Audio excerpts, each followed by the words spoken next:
Being a veteran is a profound honor, one that carries with it the weight of service, sacrifice. We owe our veterans a profound debt of gratitude not just for their service, but for the immense courage they show in transitioning back to civilian life. The Making History Project mission is to honor and preserve the legacy of our veterans by documenting and sharing their stories with future generations. We aim to ensure that the sacrifices and experiences of those who served are never forgotten, fostering a deeper understanding and appreciation of our collective history. Making History Project presents Echoes of Service.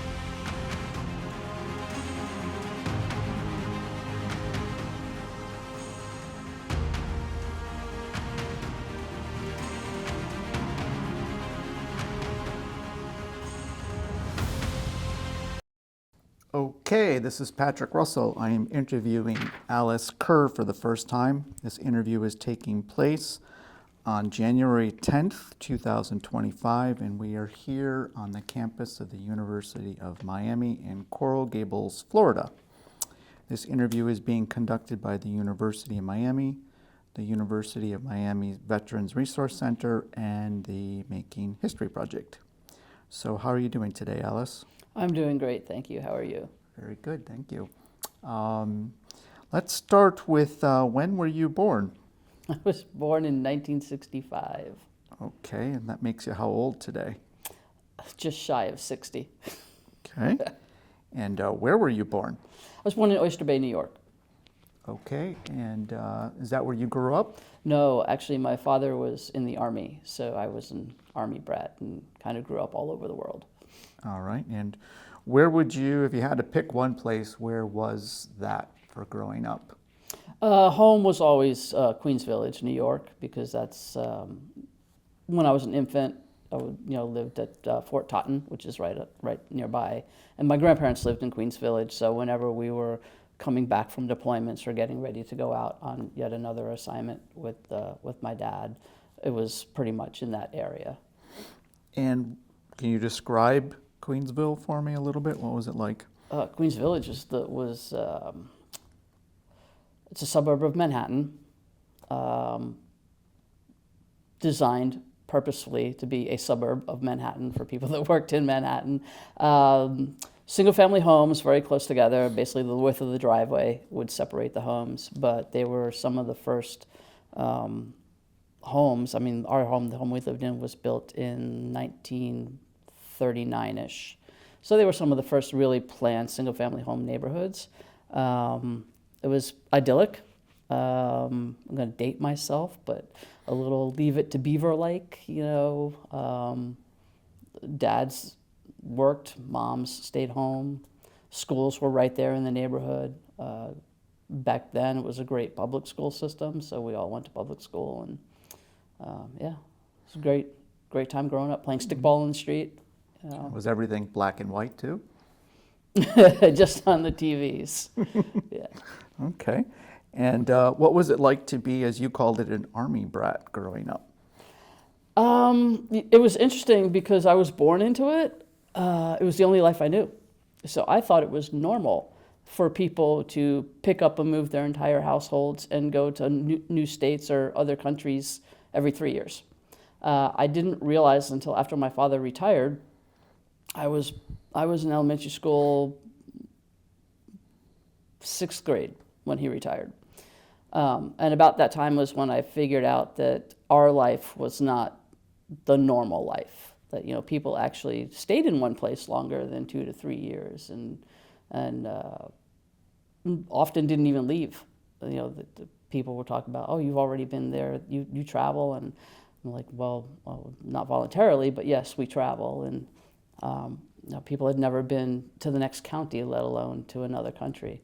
I remember being a kid, and the first time I went to a civilian movie theater, and they did not play the national anthem, because on military bases at the movie theaters, they always played the national anthem before they showed the feature film. And everybody stood up and placed their hands over their hearts, and moment of respect. And I was appalled.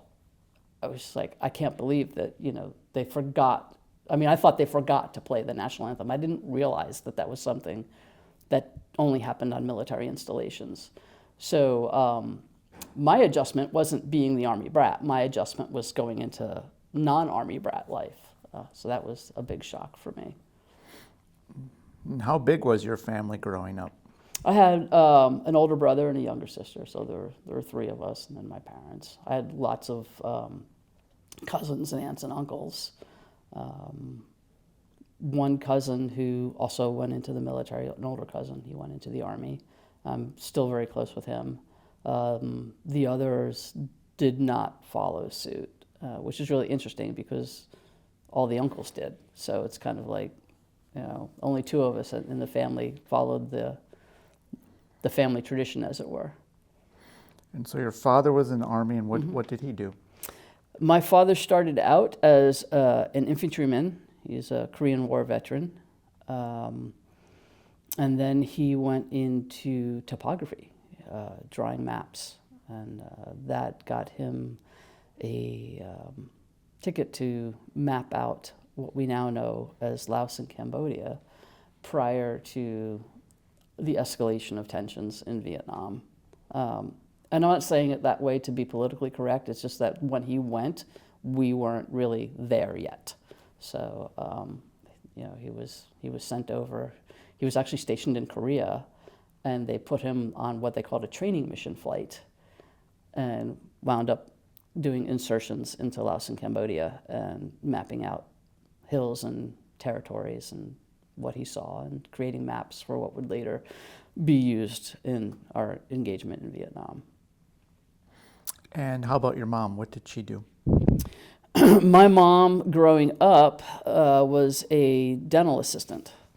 And then after my father retired, she went back to school and finished her education degree. She got a bachelor's and master's in education and became an elementary school teacher in New York. And then she moved down to Florida and finished her career down here and retired from teaching probably about 20 years ago now. Okay. And where did you ultimately graduate from high school? From high school, I graduated Smithtown High School East on Long Island. Then we want me to continue with my college forays. Well, before you do that, were you involved in any type of sports or hobbies while growing up? Oh yeah. Well, sports in high school, I did winter and summer track, and I played softball. Hobbies, bicycling. I've always enjoyed bicycling.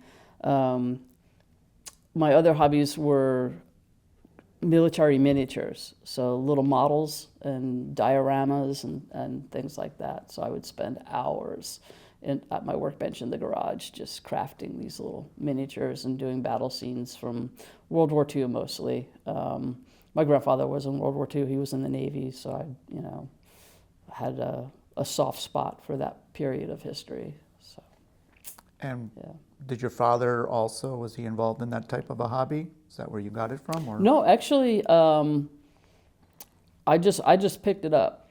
Honestly, I think I probably got it more from my grandfather because he was into model trains, and he would build the model train platforms every holiday season that would, take up the entire living room, not just a circle under the Christmas tree. I mean, the dining room table became the train stops, and so I think I got it more from him.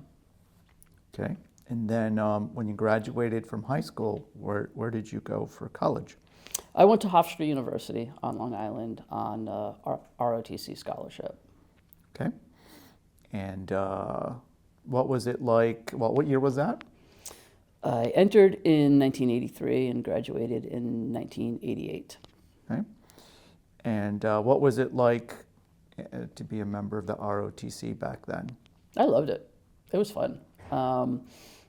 Again, more of an idyllic time, to use that word once again. It was a time of lesser conflict, going on politically. around the world as well as in the United States. And I mean, that's when the Army campaign was, be all you can be.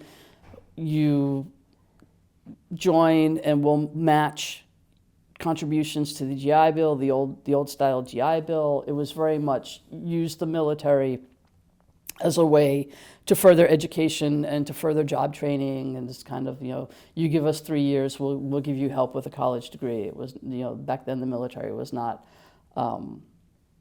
touting careerism. It was more of a, you don't know what you want to do when you're done with high school, having trouble finding a job after college, join the military. Mm-hmm. You get a paycheck, 3 hots and a cot, and get some job experience. So it was, like I said, it was a good time to be in because we didn't have the angst of the Vietnam and the post-Vietnam era. I mean, I lived on military bases during that time period, and I have recollections of tensions around what was going on, and being on the base was nice, kind of sheltered from what was going on in what we would call the real world. But you could feel it, and by the time I got to college and was in the ROTC program, it was actually like, oh, that's cool, you're in ROTC, how is that? And, so the mindset had changed, a little bit more accepting of people seeking out military for career and or just a job. And what prompted you to get involved in the ROTC? It was my plan B. I actually had applied to West Point and got waitlisted. And being raised in the military, you learn very early that no plan survives first contact with the enemy, so you always have a plan B. And my plan B was the ROTC scholarship. I had always wanted to go into the military. I don't know, the moment that seed was planted. It could have just been from growing up in the environment and just being in awe of what I was exposed to. But I can never remember a time I didn't want to be in the military. I do remember a time I was talking to my father and telling him I wanted to go to West Point, and he said, they don't let women in. And I said, but they will. And by the time I was, of age, they were admitting women. So, but I didn't want to wait around for something that might or might not happen. And I knew I wanted to go to college. So when the scholarship came through, I took it. And I'm very, very glad I did, because I got to have the military experience as well as a full college experience where you don't have somebody telling you what to do all the time, and you get to make your own, sometimes egregious mistakes and suffer those repercussions and move forward. And so this is the Cold War time. Mm-hmm. So the Soviet Union and those fun days. Yes. And what was it like to be in the ROTC as a woman then? How many other women were in your ROTC class? I would say it was probably 75% male, 25% female. What was it like? The only drawback was at that time, there were certain branches in the military that because you were female, you were not allowed to compete for. So you couldn't say, I want to be commissioned in the infantry. I want to go into armor, which is the tanks and all of that.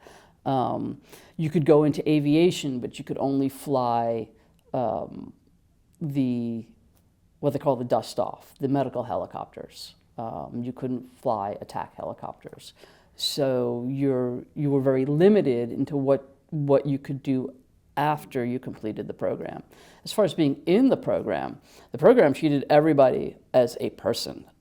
Gender really didn't come into play except for when we went to the field. When you set up your tents, because you get half a tent and somebody else gets half a tent, and you put the tent together, and that's how they're little pup tents, and you get half, put them together, and that's your roommate for the field exercise.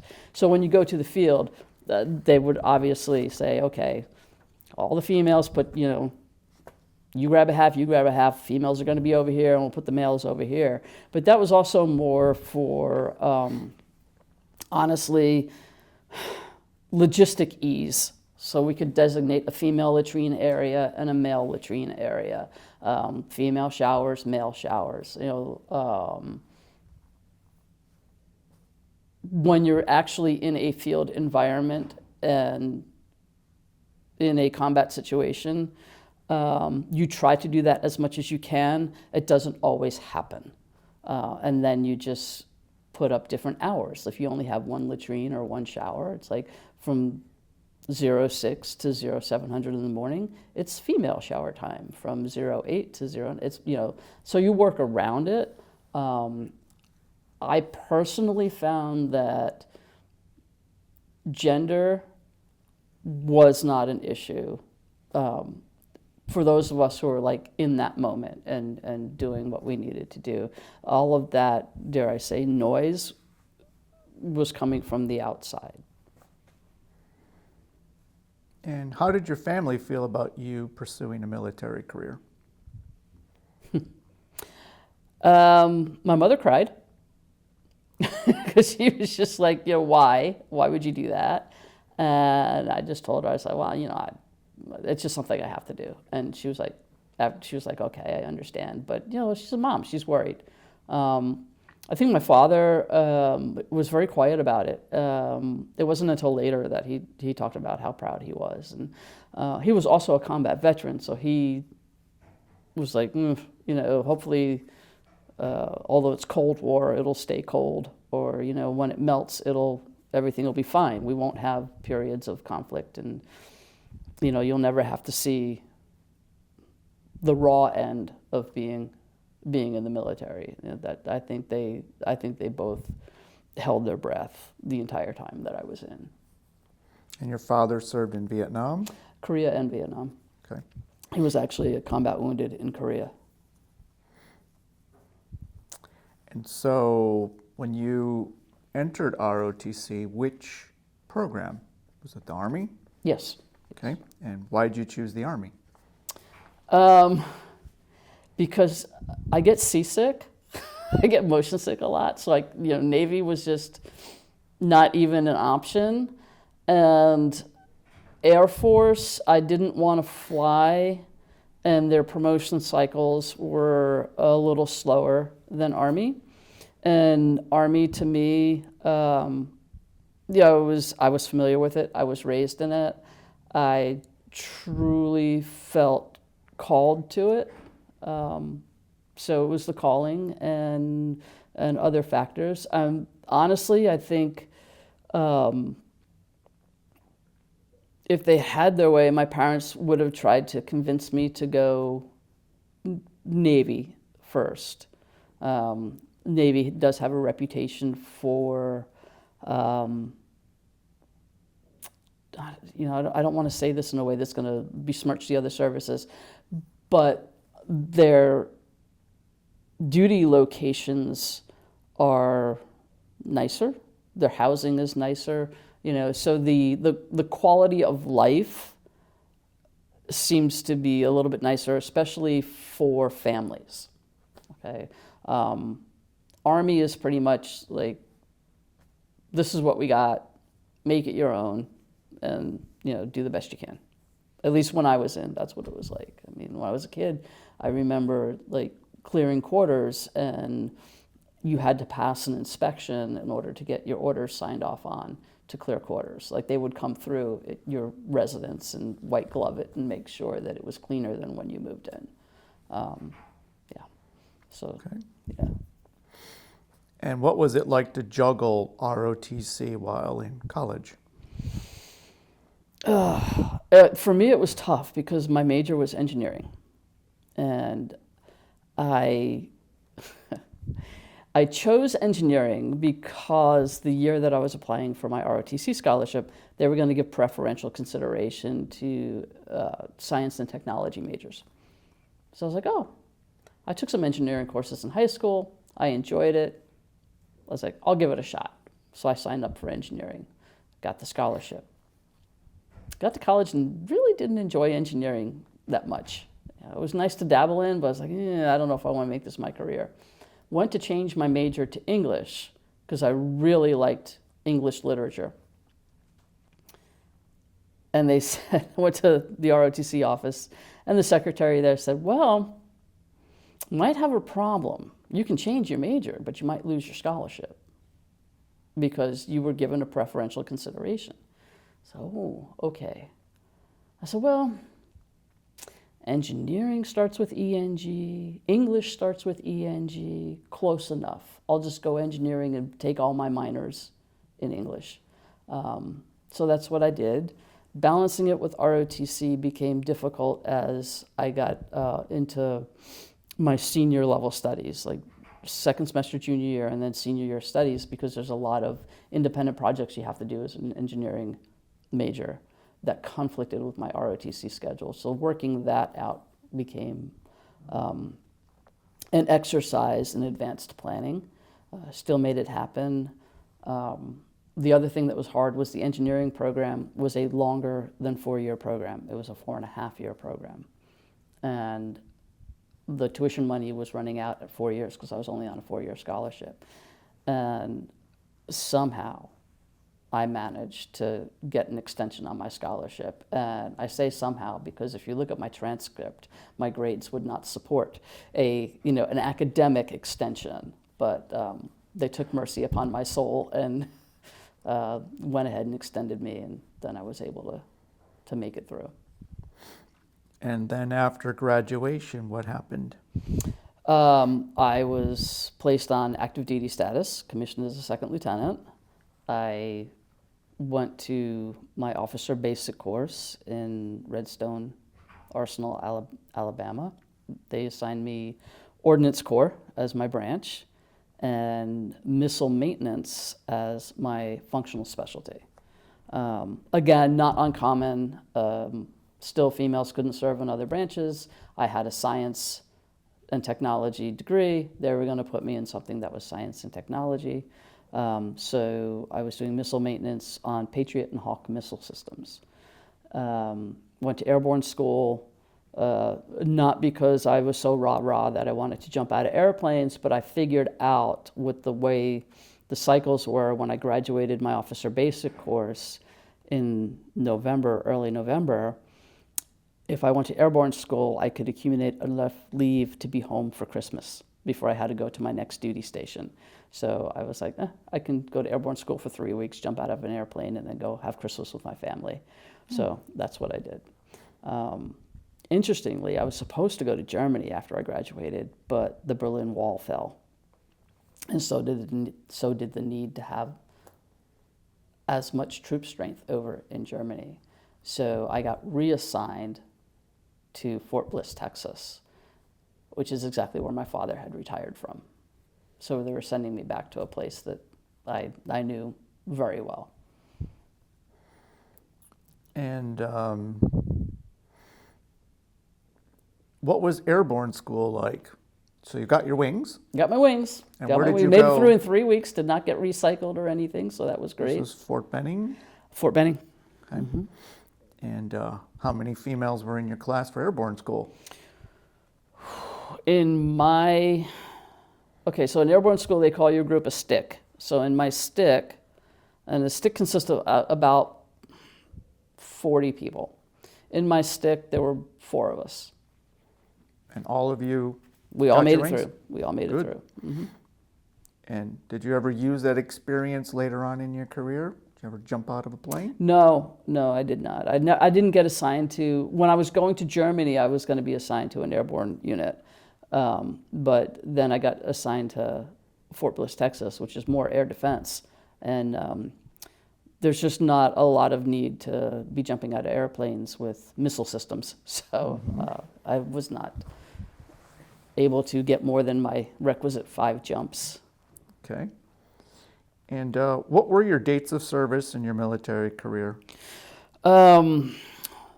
December 17th, 1987 to January 1st, 2018. All right, so 30 years. very good. And what was your highest rank? Colonel. And so what was the first unit that you were assigned to? You remember? Yes, my first non-training unit was the 13th Ordinance Company down in Fort Bliss, Texas, and they were a guided missile maintenance company. And what was your assignment while there? What were you doing? I started out as what they call the tech supply platoon leader. So that is the person who runs the unit that runs the warehouse for all the repair parts for the guided missile systems. So we worked very closely with, at the time, Raytheon, because Raytheon was the provider of Patriot technology, and mostly we worked on Patriots. They were already starting to kind of phase the Hawk missile system out in favor of the Patriots. And then after that, I was what they call the shop officer. So as a second lieutenant, you usually come in and you get one of the platoons that's either a maintenance platoon or the tech supply platoon. After that, you move up, if you do your job really well, you move up to what they call the shop officer. The shop officer is the one who coordinates and controls all the maintenance activity for the company.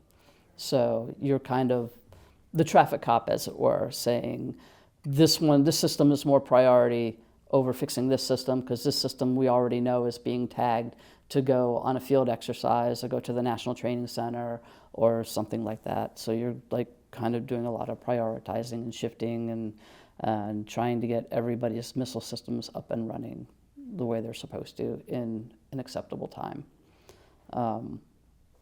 After that, I became the deputy protocol officer of Fort Bliss, which was an interesting and fun assignment.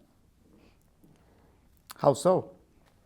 Well, deputy protocol officer, you're in charge of all the VIPs. So the protocol officer is a civilian position. The deputy protocol officer is the military equivalent. So they always stick a military person in there to be able to talk to military. And then the civilian is the one who controls the protocol budget and the administration and all of that other stuff. So I spent a lot of time, late nights, early mornings at airports, picking up generals, getting them tucked into their quarters and fluffing their pillows and all that fun stuff. But it was interesting in that for me, I got to see how the higher echelons in the military chains of command worked and communicated.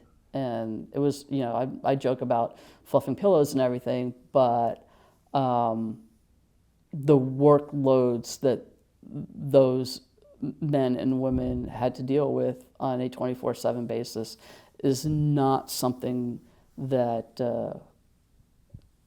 should be taken lightly.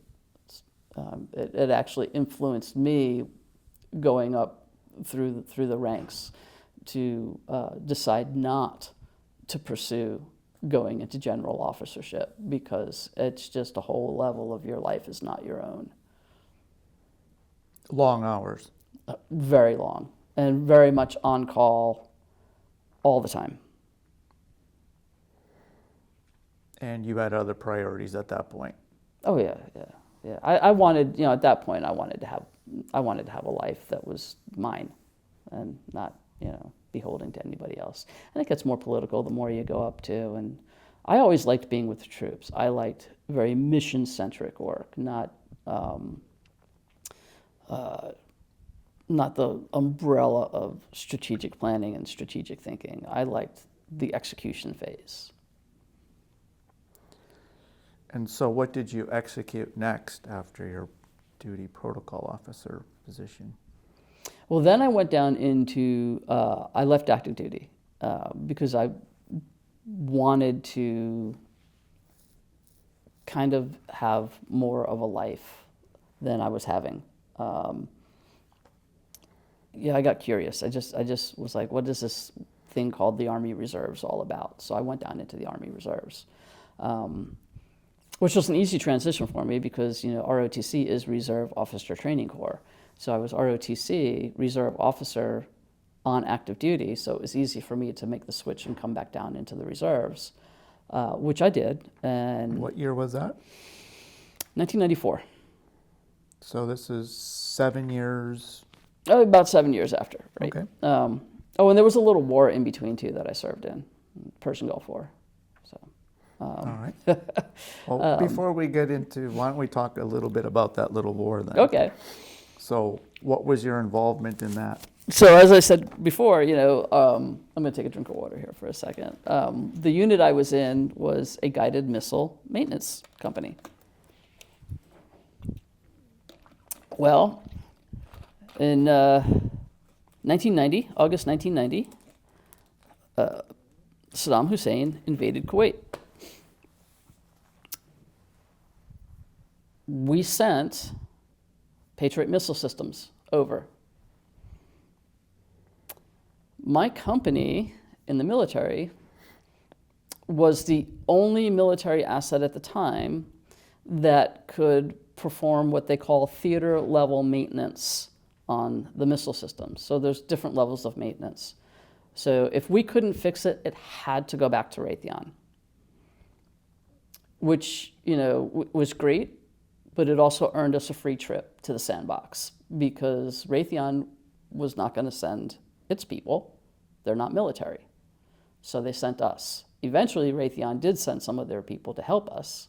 But so I remember in August, I was actually sitting in a load planners course, which is learning how to load aircraft and balance it for deployments. Went to lunch, came back from lunch, and half of my classmates were gone because they had been put on orders to fly over to Saudi Arabia at the time with the first set of missile systems. By the end of the day, we were all on orders. I flew out in October. October 1990 is when I landed. And we worked on the missile systems and had no clue if they were going to work because the Patriot missile was originally an anti-aircraft missile. So aircraft give different heat signatures than other missiles. So the missile system itself had to be reprogrammed to accept other heat signatures as targets. We were literally doing that on the aircraft on the way over to Saudi Arabia. It had never been tested until we had to actually use it in combat. And this was the Scud missile? Scud missile, taking down the Scud missiles. Mm-hmm. All right. And so where do you arrive in the Persian Gulf? Saudi Arabia? Saudi Arabia. Dhahran. The air base, and most of our stuff was coming in through the port of Dhahran. But we set up literally, we had our maintenance trucks set up on the very end of the runway at Dhahran Airport, and we could see the fighter jets and bombers coming in, at the end of their runs, and there we were with our little circle of sheds. Basically, think of them as you see the cargo containers coming into the port. They were put on flatbeds, and that's kind of like our maintenance sheds. We had all of our computers set up in there and running off generators. And just generally speaking, what kind of maintenance do you have to do to a Patriot missile system? Is it mostly computer programming, or? It's programming, but it's also a lot of, it's equivalent to opening up the back of a regular computer, and you have the motherboard there, and you're seeing a bunch of resistors, and you're seeing like the main memory, and so it's like replacing a lot of those parts and pieces. A lot of cabling, there were cable issues, so going from the motherboard down into the body of the missile itself, there's a bunch of cables. But everything, they were electronic missiles. That's why they're guided missiles, because there's somebody in a launch platform basically saying, we're going to launch, and at a certain point, the Patriot has a gyroscope in its nose cone, and the way it works is it will pick up a heat signature, and that gyroscope starts zoning in and will steer the missile towards the heat signature. It's all electronic. It really is incredible, actually, and very, very expensive. And so where do you go from Saudi Arabia? Do you ever make it to Kuwait, Iraq? No, I stayed in Saudi the whole time because we had to be close to the airport because, again, if we had a component that we couldn't fix, it had to go back to Raytheon. Now, Raytheon did send people over to help us, but if we didn't have what we needed in the field, nobody else was going to have it. So we would have to send it back to the U.S., and they would either repair it or send us a replacement component. Now, we did have on-hand stock, but nobody could predict how many missiles we would be using. And again, I mean, you're talking about a missile system where literally a 6-inch cable like this is a $1.4 million replacement piece. So you get very stingy on just firing them off, right? Yeah.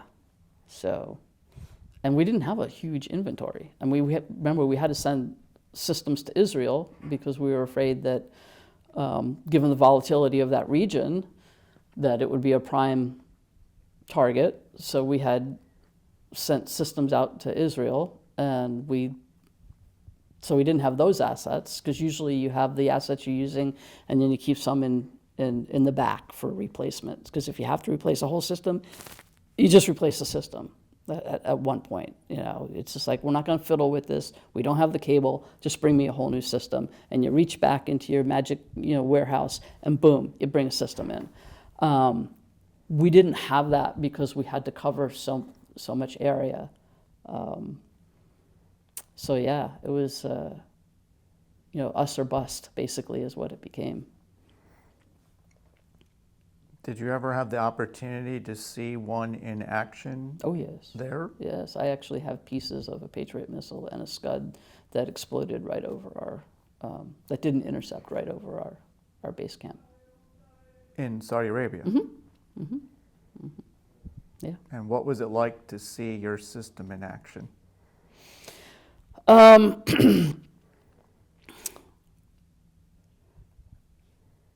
have to tell you, there was a moment, the first time we fired, there was a moment of everybody holding their breath because we didn't know if it would work. We really didn't know. It was kind of like fire, cross your fingers, pray to every deity you know, and when it worked, then there was this moment of like, wow, it really worked. It's like, it was almost like, I can't believe we pulled it off. And then it was like the magnitude of the moment it hit you, and it's just like, oh my gosh, we've just done something that nobody has ever done before. And, you can talk about it changing the face of warfare and all that other stuff, but in that moment, there was an incredible moment of, we did this. Pride, you just pat yourself on the back, and it lasts for maybe 10 seconds, because then the next round of incoming rockets are headed your way, and you've got to snap out of it and start it all over again. But it was cool. I mean, I'm not gonna lie. It was a pretty cool moment when it's like, oh wow, it works. And how long were you there during that campaign? I came back to the States late April '91. So October to April. The campaign itself, remember, ended in February. So you were there for about 6 months. About 6 months. Mm-hmm. Was it a little on the hot side there? Yes. October through January was actually kind of beautiful. Very dry.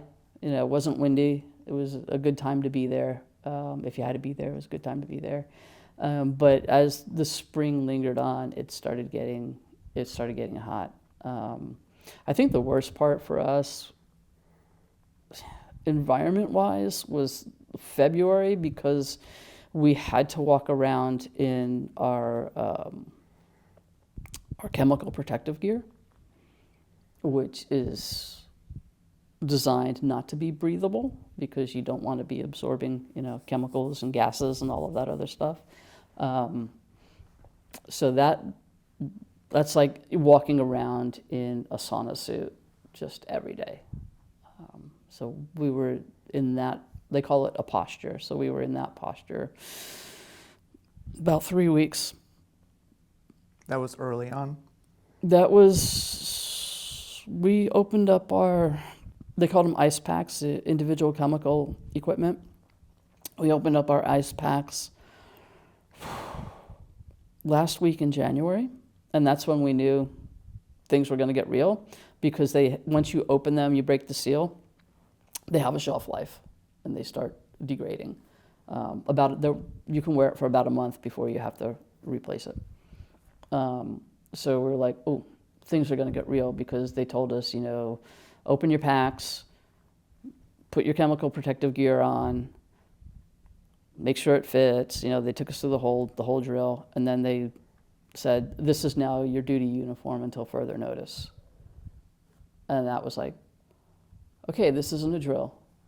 And it was like, talks had obviously broken down, and things are going to get real, and get real fast, and they did. And that's when the ground war started shortly thereafter, and then we had all the missiles coming our way, and yeah. So what was it like initially on the flight there, knowing you're going into a combat zone, or could be a combat zone? So the first time you were shipping off. For me, it was surreal. It was surreal, because there were so many people on the flight over that were looking forward to it. Like, oh, this is why I joined, and can't wait to get out in the field and fire my weapon for real and everything. And I was sitting there like, okay, I joined, I raised my hand, I volunteered to support and defend the Constitution of the United States against all enemies, foreign and domestic and all that. And I said, but nowhere in there did it say that I had to, go defend a monarchy and the price of oil. And it was a very weird mental state to be in. It was my job. I did it. My nation called. I answered. But I was not jubilant. And there were people that were really like, yay, we're going to go do this. And I'm like, be careful what you ask for. So there was a mix. There was a mix. But for me personally, I was just like, On the larger scale, I'm like, sometimes no good comes of these things. Sometimes you have to do things that are unpleasant. And there was a part of me that was just like, I just can't believe it's come to this. Like, I thought that we had progressed. We as a nation and we as people had progressed far enough along that armed conflict would be a choice of last resort, not first resort. And what rank were you at this point? I was a second lieutenant still. Okay. Yeah, I actually got promoted to first lieutenant when I was over in Saudi. And then same question, but now on the ground in January.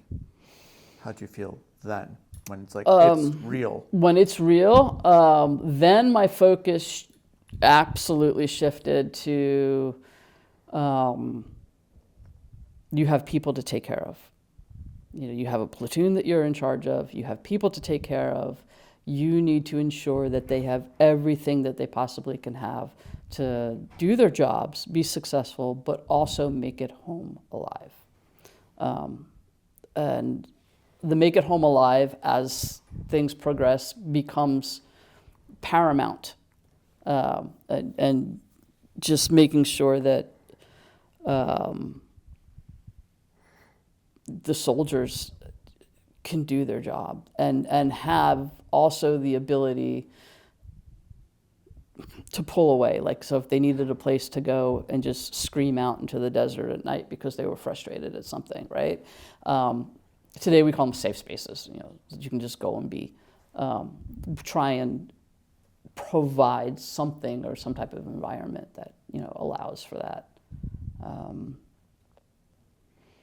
So yeah, I mean, your focus really goes from wide umbrella, we have this mission, we're going to repair missiles, we're going to do all this, to I'm going to take care of the people. I know, because if I take care of the people, then all the other stuff will get taken care of.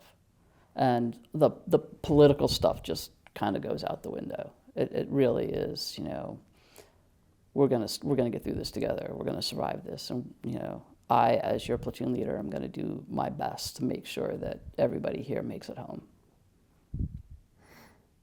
And that was not always something that was known at that point. No, at that point it wasn't. It was, I mean, I had maybe 2 or 3 sergeants in the company that were old enough that they were in Vietnam at the very tail end of the Vietnam War.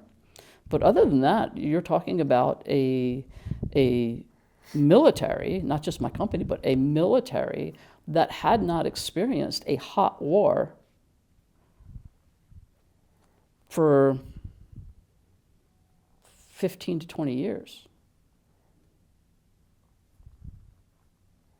I mean, you had Grenada, you had Panama, but those were smaller units. That wasn't like a huge military operation like we were doing, coalition forces and all of that other stuff. So yeah, it was,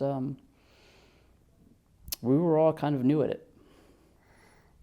And back at that time, it seemed as though, I think the biggest concern was the Scud missile and the possible unleashing of chemical warfare.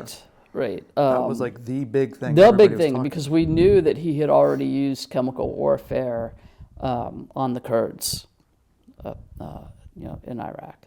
We knew that the capability existed.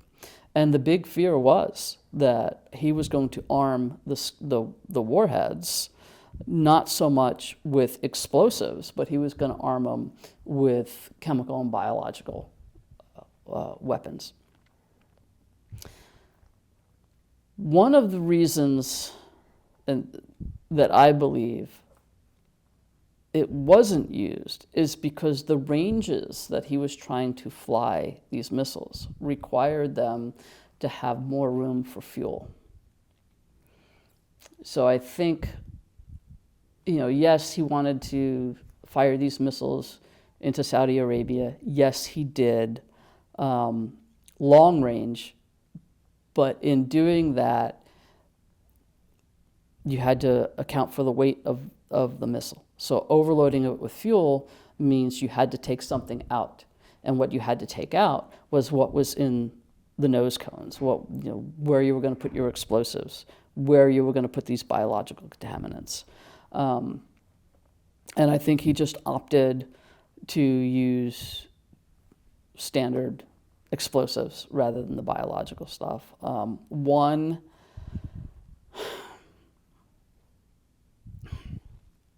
I do believe, as insane as it might sound, there is still a hesitancy for people that have biological weapons to just unleash them willy-nilly, because if the wind changes direction, it's going back on you, right? An explosive, when it goes, it goes. It explodes in the region it's going to explode in. It takes a plane down, takes a missile down, use rockets, it takes out a vehicle, takes out people. When you use chemical and biological weapons, once they are released, you cannot control where they go. And I do believe that that is one of the primary reasons that he did not use them as liberally as he used them against his own people. Because once you're going long range, it's like, we don't know what happens when it gets unleashed. And your base came under attack? Oh, yes. And how often was that?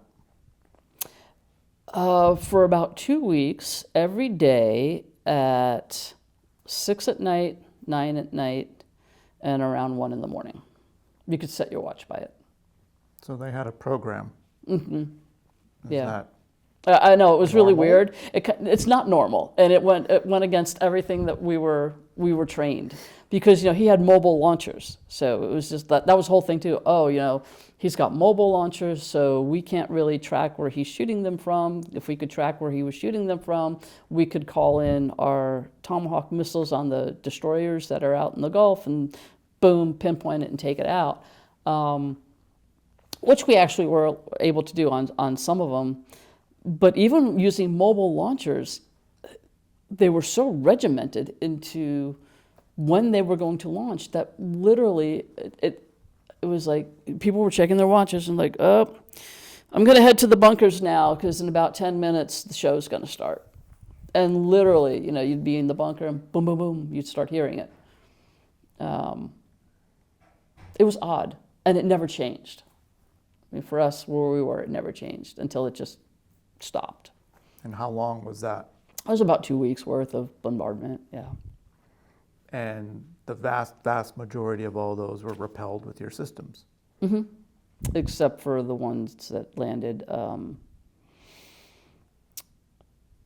There was an abandoned toy store that a National Guard unit from Pennsylvania was occupying. It made the news back then. They lost 28 soldiers because one did make it through.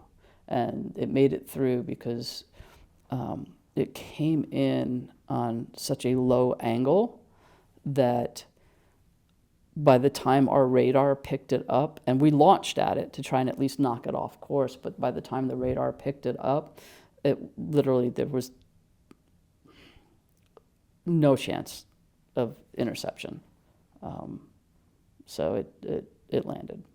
It came in so low that the alarms that usually go off prior to an attack never even went off. We had no clue. I mean, the person working the radar picked it up as a blip, and they were just like, oh my God, and they hit, they did everything that they were supposed to do. And it just, unfortunately, it made it through, and 28 soldiers lost their lives. And that was a bad day. Yes. So, at what point do you leave Saudi Arabia? Is it April? Late April. All right. Late April. And you return to Fort Bliss? Yes, I returned to Fort Bliss. All right. And what do you do next? Assigned to the same unit, become the shop officer. Life kind of gets back to normal. I mean, you just kind of pick up. It's weird. You could pick up where you left off. You start your training cycle again.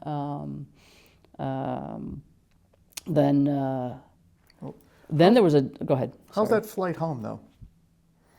The flight home. So you had it coming. Yeah. Now so the coming flight back. home was interesting. So we.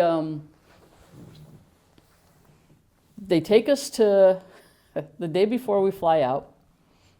They take us to a big warehouse and they give us brand new uniforms, so we can be clean, look good when we come off the plane. And then they basically say when you're departing, where you're departing from. They use commercial aircraft, not military aircraft.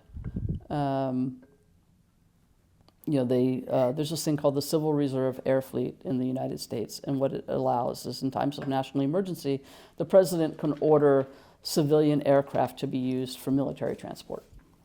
Okay, so that's what they were doing. We get to the airport in our nice new uniforms. Everybody's happy. I mean, it's a relief. We're going home.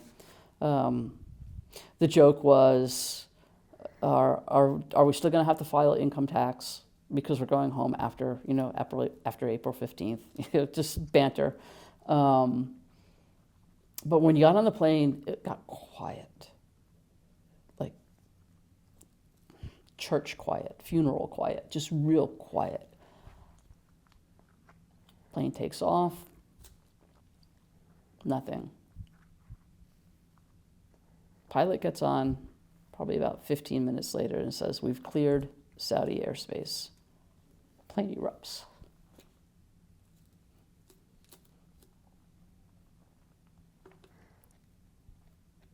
So that was a good day. Oh, yes.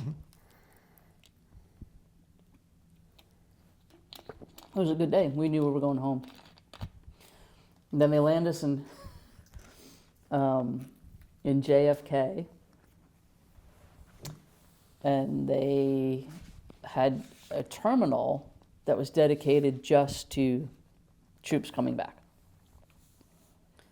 And there was no, it was weird because it was only us. There were no other passengers. You couldn't, you were really, I don't know what terminal this was, but it was like a deserted old airline terminal, probably back when JFK was known as Idlewild. That old. And we got out, and they had a pizza vendor, like a rolling cart pizza vendor there, and snack carts and stuff, but that was about it.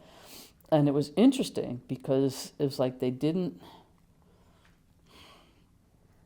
want us to be around the regular population just yet. It's like it had been, like, again, 15, 20 years since we had any type of military combat movement coming and going and all of that. And it was like nobody really knew what to do with us. And that was kind of interesting. I don't know that anybody was expecting like the Canyon of Heroes ticker tape parades or anything like that, but it had actually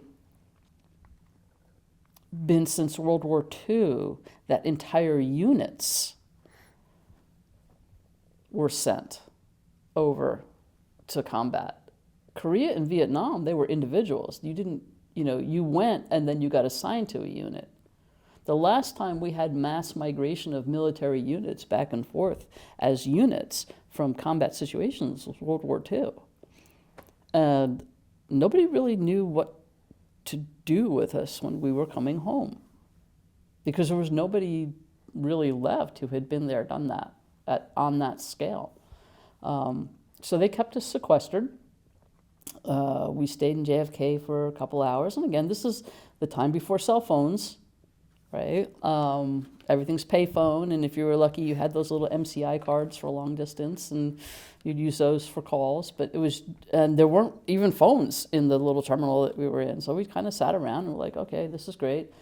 They got us back on another plane and flew us back to Fort Bliss, which has its own runway. Biggs Army Airfield is right there. So we landed at Biggs, landed right on a military installation.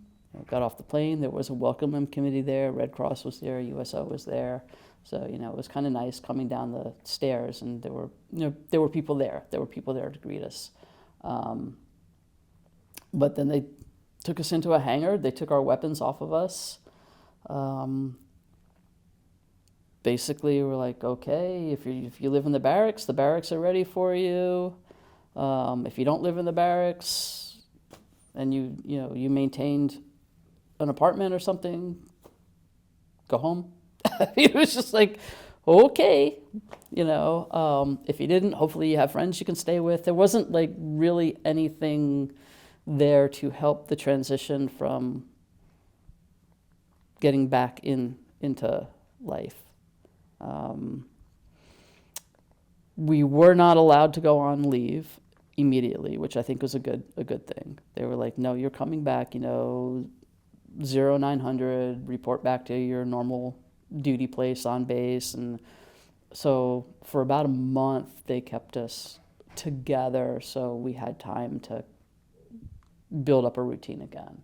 And that's when, if somebody was having trouble finding an apartment to rent, they had people coming in, like services coming in and saying, okay, what were you paying before you left? What, where did you live? And trying to get stuff out of storage, and that was better. But the first instance of coming back, boots back on the ground in the United States, was like weird. It was like, keep them away from everybody.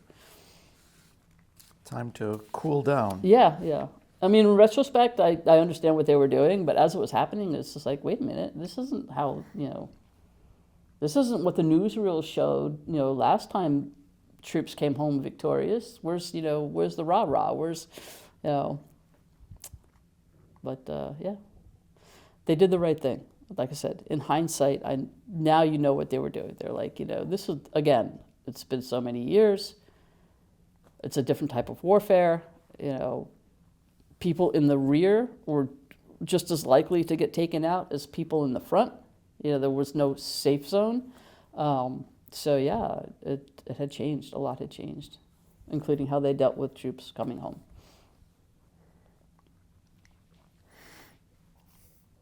And what do you do after that? So you're now at Fort Bliss. Yeah, that's when eventually I became the deputy protocol officer and did more of those types of engagements. And with my mind towards, at that time I'd already made the decision that I was going to go back down into the reserves and pursue a master's degree, and go. Actually, what I had wanted to do was I was going to go into education. I wanted to teach. You wanted to follow your mother's footsteps. Yes, in a way, I guess. Yeah. Okay. Yeah. So you first follow your father's. Mm-hmm. Yeah. Now you're off to your equal mother. opportunity, I guess. Right. Okay. Show no favoritism. Yep. Yeah. So I was gonna teach because they had this program called Troops to Teachers back then, because the military was also downsizing, and you didn't want to run the risk of having the military tell you that your services were no longer needed, because if you were separated, then you would lose the accrual of any benefits. If you went down into the reserves, you could still keep accruing time towards retirement and further benefits. So that played into my decision also. I was like, we're downsizing. People are being told, thank you for your service. We don't need you anymore. They're being separated from the service. I'm not going to play this game. So I went down into the reserves. I did not resign my commission because I wanted to continue serving. So that's what I did. Relocated to South Florida because by then that's where my mom was living and my grandparents and my uncle were still here. My parents had divorced prior. And I just started a life down here. And where's here in Florida? Here started in Dania, then Hallandale, and then Miami, because I actually got a job at the University of Miami.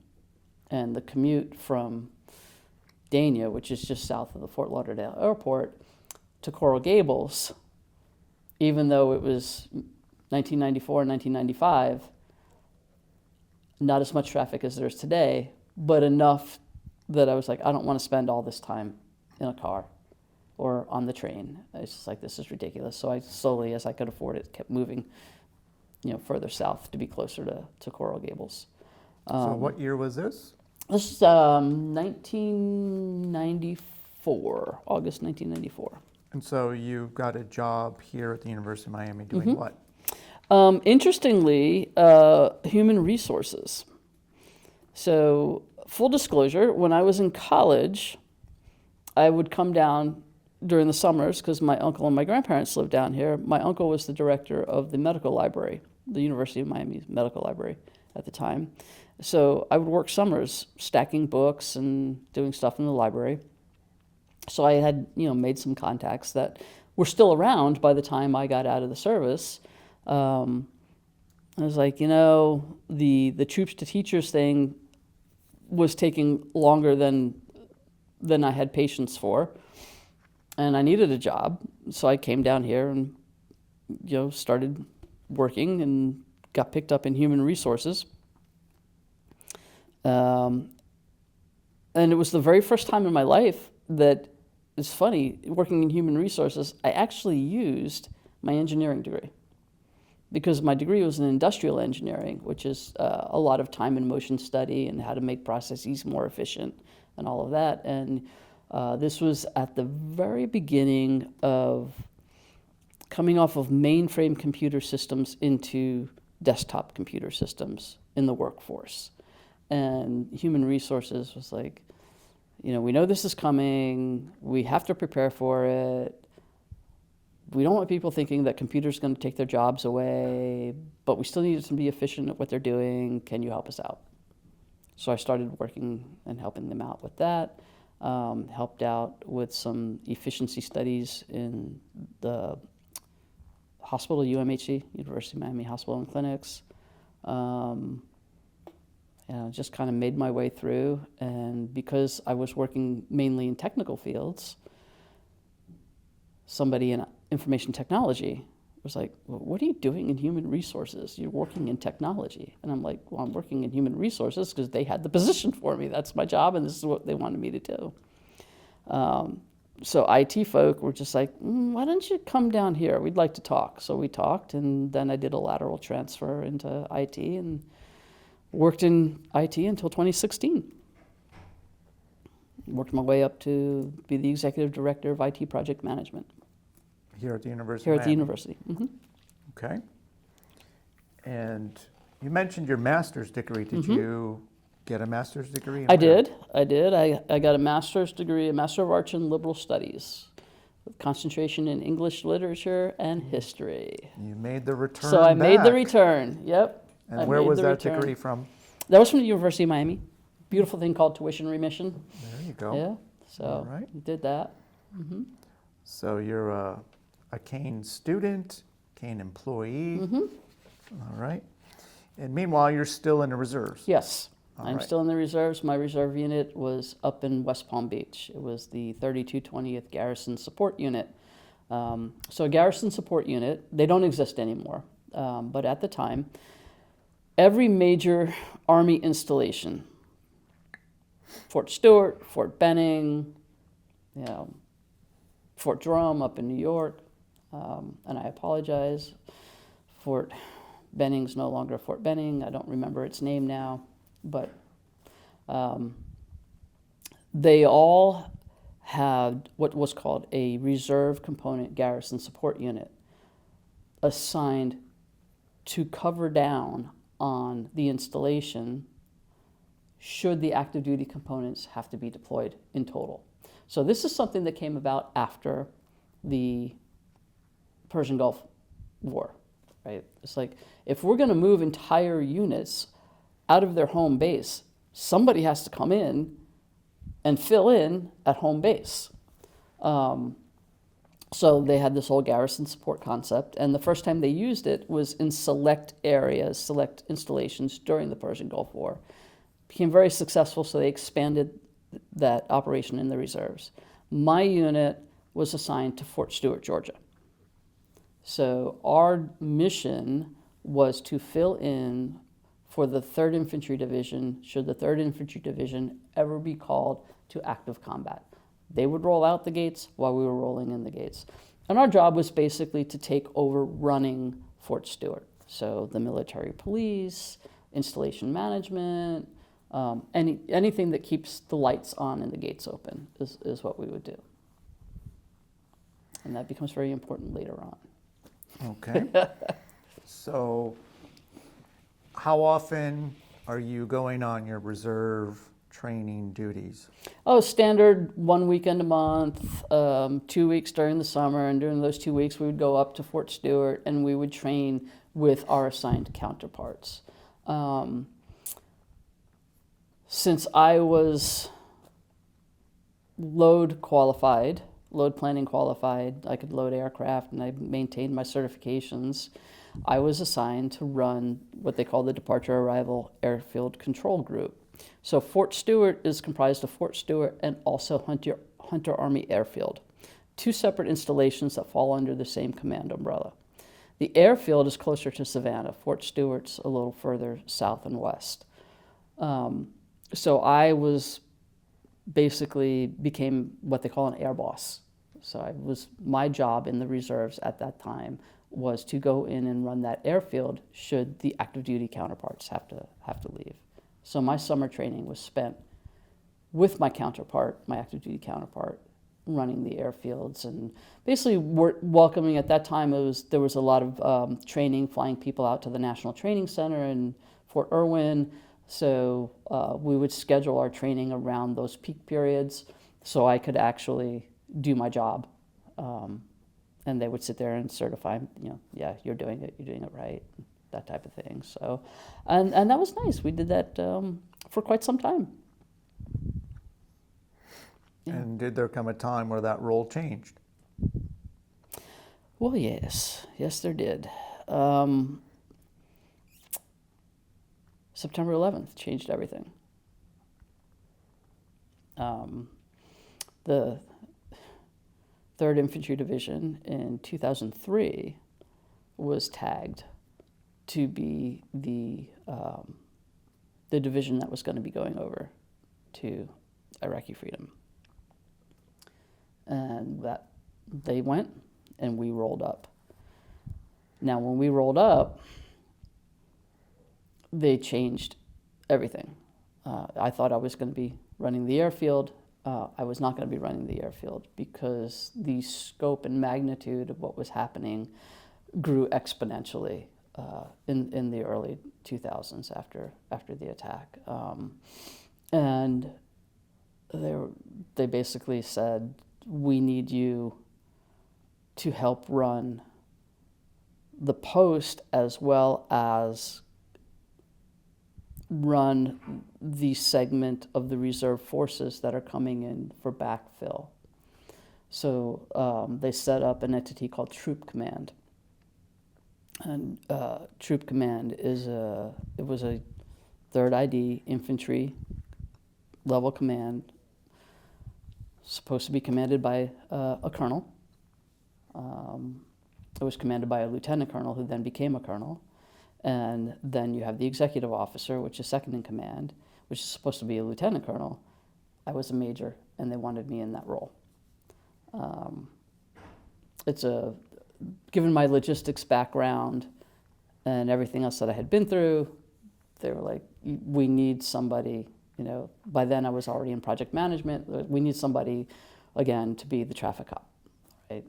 The coming and going and all of this other stuff. I'm like, okay. During this time, you're called up. It's full time at this point. It's full time. Yeah, it's full time. I mean, I'm called up. I'm leaving UM. I was up there from January through October. Yeah, January through October. 2003. 2003. Yeah, full time job. Stationed stateside, so there was that. But it was also, it was at the height of the beginnings of major conflict in Operation Iraqi Freedom. This is when Operation Rolling Thunder was happening. 3rd ID was rolling up the highways in their tanks and everything to the gates of Baghdad, and the famous scene of the statue of Saddam being ripped down off of its pedestal. That's the time period that we're talking about. This is the major ground offensive happening. So we're back in Fort Stewart supporting the 3rd ID, who's out there in the field, like sending them all the equipment that they need and replacements, and training reservists to become personnel replacements. They were still deploying reserves as units, not individuals, but we had to train and certify them to make and say that they're combat ready. So it's very interesting because in my role, I didn't even realize this till some general came visiting, and I say some general because I can't remember his name, but he came visiting and he looked at me, he's like, do you realize that you're the executive officer of a troop command? And I said, well, yes, sir, I do. That's what I've been doing, for months now. He's like, no. Troop command is an infantry command. Yes, sir. You're a female. Yes, sir. You're a female in an infantry command position. Yes, sir. It just was like, he's like, don't you get it? You're the first. And I'm like, well, I'm only the executive officer. The commander is actually, and the commander was female too. Like, so he's like, okay, but you're the first command team. You're the first female command team of an infantry designated command, not a support command, for an infantry unit. And I said, okay, because I was just like, I have a job to do, and honestly, gender doesn't play a role in how I'm doing my job, but it just, to go back a little full circle here to what we were talking about earlier, it was just interesting to me that you're making history, I guess. Maybe the glass ceiling cracked a little. I don't know. But this general was just like, do you realize? I'm like, well, obviously not, because it's more important that, I get this unit here certified because they're supposed to be on a plane in a week. And, but it was just one of those kind of looking back on it, aha moments. Well, yeah, like I said, at the time it was like, well, thank you for noticing, sir, but by your leave, I need to go inspect this unit because I've got troops to put on a plane, So he was like, oh, no, okay. So it was an interesting exchange. Mm-hmm. And any apprehension during that time period? So you mentioned during the first conflict, Mm-hmm. that kind of apprehension. Now, years later, a second go around, a little different. A little different, absolutely. The only apprehension I had in 2003, when I was safely ensconced at Fort Stewart, because I knew I was not going to be sent overseas, because that was not the role of our unit. Our unit didn't even have weapons. We had to qualify, because every soldier has to qualify on weapons every year. But as part of what they call it a TDA, a table of distribution and allowances, we didn't carry weapons as part of our unit inventory. We were an admin unit. So I'm like, if they send our unit over, things are really, really bad. Things are not going the way they want them to, and it's just a matter of they need bodies. So there wasn't an apprehension at the time of us being sent over. My apprehension was that as I was serving and taking on these really interesting roles, eventually somebody was going to read my file, and I was going to wind up pounding sand again, because there was going to be a need, once the ground push was over, there was going to be a need for logistics-minded, project-oriented talent. And I just had all these these little red sign here arrows pointing at me is what I felt like. A base builder. Pretty much, yes. So did that happen? Oh, it did. Yep, it did. It took some time, but it happened in 2008. Yep. Yeah, it happened. So again, when you were you were called up full time in 2008. Mm-hmm. In between, what was going on? From 2003 to 2008. Mm-hmm. So we finished our job at Fort Stewart. President Bush declared mission accomplished. Third ID came home. The Third ID thanked us for keeping the lights on. And we were released back to reserve status, where we stayed and did our 2 weeks during the summer, 1 week. I picked up a couple of other specialties. One of the beauties about being in the reserves is that you have more freedom to pick up different military occupational specialties. So I originally went in and I was an ordnance officer. Then in the reserves, I picked up a military police specialty, a military intelligence, a couple other, things along the way, logistics. So I kept, doing what I was doing. And you do that because in the reserves, you have to, in order to get promoted, you have to have a slot to be promoted into. So on active duty, it's time in and your evaluations, and the normal progression is you just go up. When you get promoted, you go up. In the reserves, it's time in, it's normal progressions, but in order to be promoted, there has to be an empty slot for you to go into. So you make yourself talented in many different areas to open up slot availability. So that's what I was doing, and building a dossier that somebody eventually read. And they put together, in 2008, there was a garrison support unit in Tennessee that was actually tapped to run Victory Base Complex over in Iraq, which is the headquarters complex of what was happening in Iraqi Freedom. Everything was being run out of there. And it was interesting because it was the first time that they were using a garrison support unit to actually go over and not to fill a unit that was going over. That particular unit was woefully undermanned.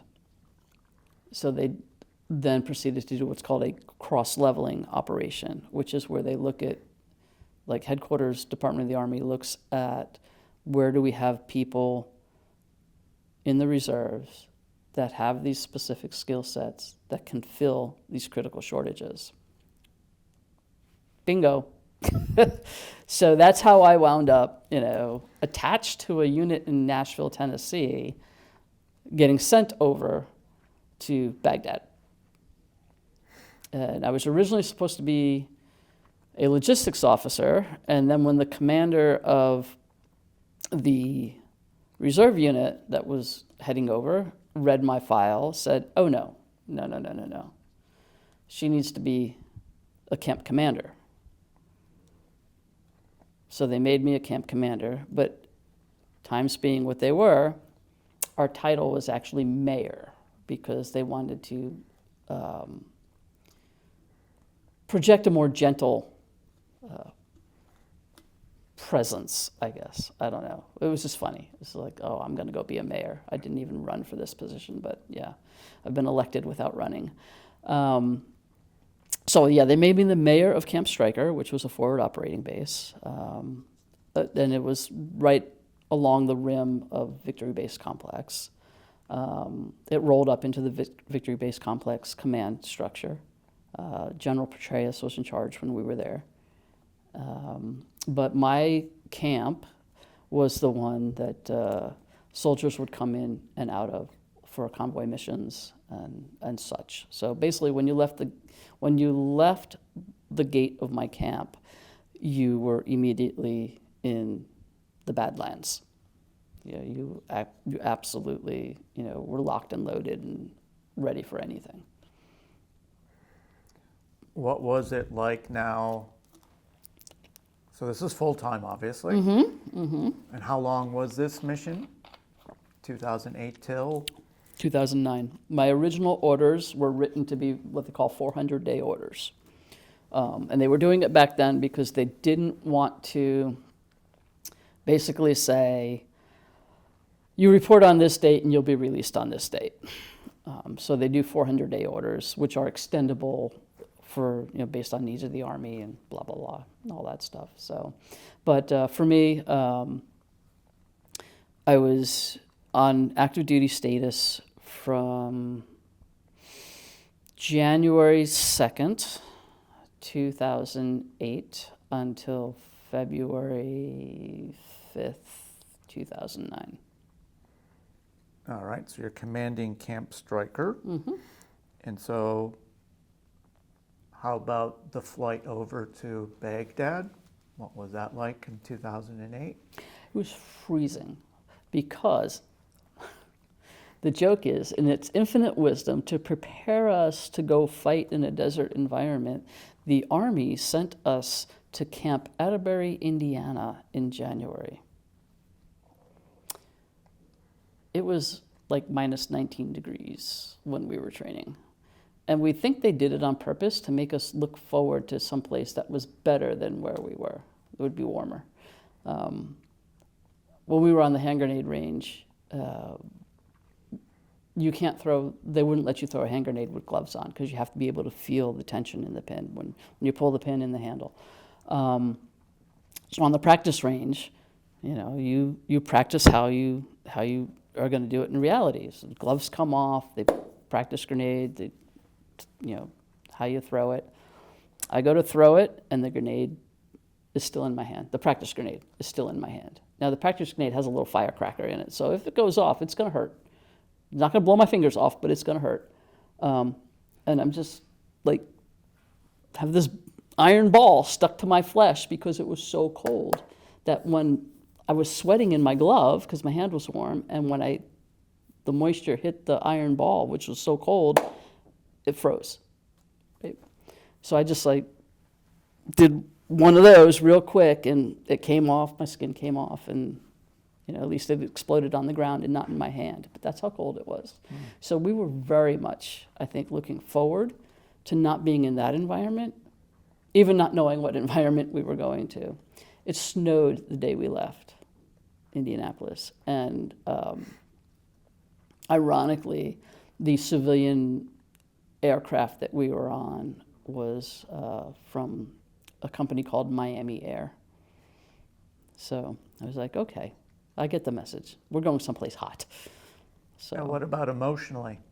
Emotionally, it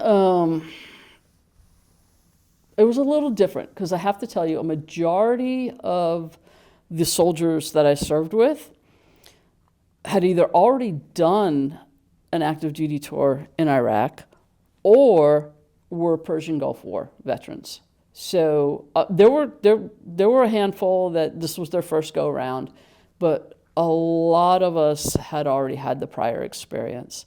So it was muted in terms of, this is what we're going to do, this is what they trained us for. It was more of, we've got a job to do, let's just go do it. We're going to go do it. We're going to take care of each other, and we're going to go do it. For many of us, this is not our first rodeo. Let's get it done. So there was, yeah. And are you still a major at this point? At this point, I'm still a major. Okay. Yes. So now you're there. You're at Camp Stryker for a little more than a year. Tell me what it's like your day-to-day. What's a typical day like there? You have to worry about mortars? Oh, yeah. Things like that? What's going on? Okay. So I was physically at Camp Stryker for just about a year. We redeployed back to the U.S. in December of 2008, but I was still, they keep you on active duty for a period past. But while I was on Stryker, when we first got there, we were getting mortared daily. Alarms were going off, seat cover, da-da-da, for about a month, and then it stopped. And then things started to kind of normalize a bit. The danger at the time that I was over there became less about mortars and rockets and more about IEDs. That's when you started hearing more about IEDs going off. And that was something new. I mean, we had never dealt with that kind of stuff before. I mean, it's good old-fashioned guerrilla warfare is what it was. But on a day-to-day basis, my camp was a transient camp. The only permanent soldiers on the camp were me, my staff, and a couple other smaller units. We had a MASH unit, CASH, a Combat Army Surgical Hospital, was there. We had, us running the camp. We had an engineer unit, because again, this was also, they started into the more permanent structuring of bases and FOBs. They weren't all tent cities. Okay, they would become. I had paved sidewalks in my camp. You know, it's like in the middle of a desert. We go into a camp and the sidewalks are paved. Which, when the monsoons came, we were very grateful for, because the mud over there is atrocious. But on a day-to-day, basically, I had at any given time a head count of about 10,000 people, soldiers, traversing my camp, which was a square kilometer in space. So think of a very densely packed city. And our job was to keep it functioning, keep it running, keep it clean, keep it sanitary. So we did everything from coordinating porta-john services to healthcare. We also had the Camp Cropper right next to us, which was a prison. So the prisoner of war encampment was right next to us. So that was interesting. Occasionally somebody would try to escape and try and climb the wall, thinking they were climbing the wall out into the desert, and they would climb the wall right into, you know, where my facility was, and we'd have to call the Cropper guards to come get their prisoner, because the walls were so high, you didn't know what, you wouldn't know what was on the other side unless you were in the know. So they would climb the wall and jump down and, woohoo, I made it, and it's like, no, you didn't, you know. So our guards would get them and hold them, and the other guards would come and get them. These were not high profile type prisoners. These were more like, keep them until there's a prisoner exchange. These are regular soldiers, right? So they weren't high value targets. We did have a morgue on the camp, and the helipad for bringing in injured and dead service members was right next to the building that I occupied. So saw a lot of things. Saw a lot of good and saw a lot of not so good. But it was a totally different type of war. Once you started getting into the guerrilla aspect of it, no more force on force. Like 2003, it was ancient history by the time we got over there. You weren't doing, lining up troops and armored battles and all that. They were literally just going out there and hunting the bad guys one by one. And it just really was a different type of environment. And it was hot. It was hot. I took a picture one day of the thermometer outside my building, and it says 140 degrees. That is hot. So convoys would leave your camp. Mm-hmm. Would those same convoys return? Mm-hmm. Mm-hmm. And some of those days they weren't so good? Yeah, some of those days were not so good at all. And you would see the impact of that. Yeah. Yeah. What was it like? Because that was a big part, obviously, of the war, is that period of the IEDs where a convoy would return and it would be banged up, Yeah. chewed up. Yeah. Yeah. And you've got the troops reacting to that, those that were on the convoy and those that were not. I mean, Mm-hmm. what is that like when that convoy comes through into your gate after something like that? Well, the good news is we were always alerted if a convoy coming back had experienced an attack, a loss, anything. Now, if it were just, I hate to minimize it, but if it were just equipment being lost, it was a lot easier to deal with. Yes, you have the psychology of, you have soldiers who were under attack. But they made it through. And I mean, I was one of the few camps that actually had on-camp psychological services. We had a special building that was set aside Victory Base, main Victory Camp also had one. So we were lucky in that respect that soldiers that were coming through our camp, then either overnighting there or spending a couple weeks of respite there before they went on for the next mission, didn't have to go anywhere else to get any help if they wanted it. It was right there. So that made it a little easier. We also had full chaplain support, and we were a major city, I guess, with all the bells and whistles. That's the best way to describe it. Now, the interesting thing, when we got notice that the convoy had been attacked or had hidden IED or had suffered losses beyond just equipment, personnel losses, or injuries, or combination thereof,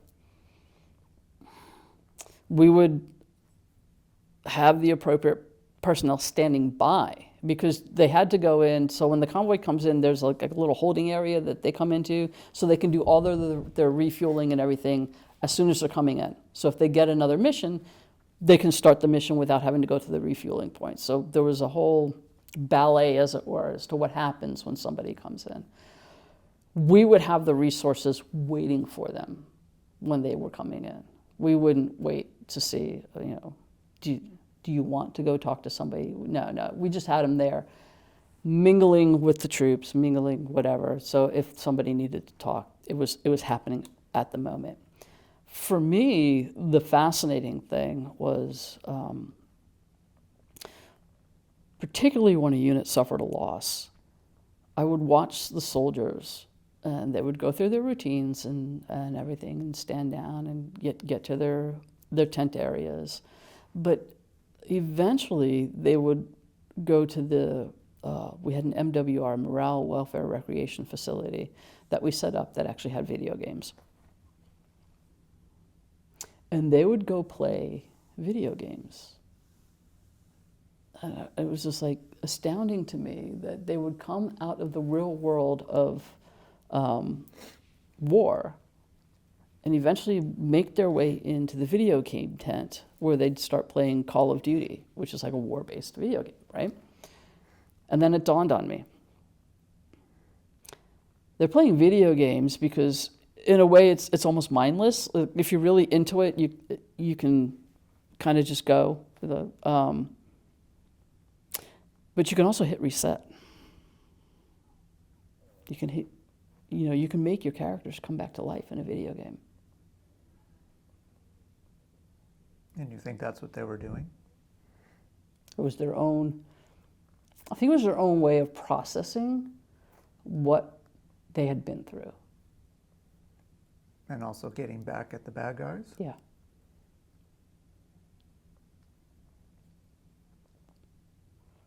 I mean, it was interesting because, in my own experience of my first war, we had no cell phones, no computers. I mean, we were still working on, green screen terminals and stuff like that. You didn't have personal computers. Email was something that they used in headquarters. You didn't use it in the field. And you got your mail by writing a letter and putting free mail in the corner where the stamp is supposed to be, and it gets sent home. And then maybe 3 weeks later, you would get an answer. I mean, that was communications. If you were lucky, eventually you made your way to a phone bank and could use your little MCI cards and call home for 5 minutes. In 2008, all that's out the window. I mean, people are watching the war in real time on TV. People are finding out loved ones have died before the casualty officer can make the announcement, because they're watching the nightly news and they know that their loved one drives a vehicle with a bumper number of A346, 3ID, and on the news they're showing the burning carcass of something with a bumper that says A346, 3ID. I mean, what we were up against in 2008 versus, just in terms of managing information, was a Sisyphean effort at best. And then you have the digital native generation, which are our troops. They know comms, they know electronics, they know email, they have cell phones. I mean, we all had cell phones. They issued me a cell phone when I took over. The mayor had their own cell phone when we took over the camp. I was getting complaints that the bandwidth was too slow, that people couldn't do what they wanted to do because our camp bandwidth was too slow. And I'm like, we're in the middle of nowhere. We're lucky we have bandwidth. But yeah, and then to see the troops go in and start playing the video games, it was very surreal, but I kind of understood. I was like, in a video game you can hit reset for as long as you need to until you come to terms with, okay, this is real. I need to go back out there, or whatever. It gives them time to process, and that's how many of the troops were doing it. They were going in and yes, getting back at the bad guys, because in a video game you can actually see the bad guys versus the IEDs. You can't see the IEDs, right? And you can work it out. And our weight room, we had a weight room also. We had a gym that just got a tremendous amount of use. I mean, when units would come back in from their missions, you couldn't get into the weight rooms because the troops were just working out the frustrations and the tension and everything. Anger management. Anger, absolutely, absolutely. And there's a certain stigma about mental health in the Army, right? Yes. And how much did your troops take advantage of those psychological services? I know that they were there, but how often were they being used? I can't give you numbers because my agreement was, you don't tell me and I won't ask. I want this facility to be used, basically. I was more like, post your hours and post a number to call or somebody to go see if somebody needs to see you after hours. I can tell you that it was being used because I would walk by it. We actually set it up on the back side of our ammunition resupply point. So if somebody were going to the facility to see the camp psychologist, from the road, you would think that they were going to draw more ammunition. Was that intentional? Absolutely, absolutely. Because of the stigma. And, I didn't want anybody to have to answer questions about why they were going to go see the shrink. It's nobody's business but yours and the therapist. We even painted the building to look like part of the ammo supply point. It was absolutely intentional to do that, to set it up that way. I know it was being used because we kept getting requests for more therapists, more psychologists to come in, and it was great. I do know some of my own soldiers went. It was. We tried to make it as unassuming as possible, so people would use it. The military's made great strides to address mental health, but it is still very much a culture of suck it up and drive on, right? Pull yourself up by your bootstraps and get the work done. It's going to take a while. It's going to take a while to morph that into something like, suck it up and drive on, but you can still, go talk to somebody about it, and there won't be repercussions. Well, there aren't repercussions. That's a hard word, but there won't be the stigma, and they're getting there. They're getting there. We have a much more educated military these days, also.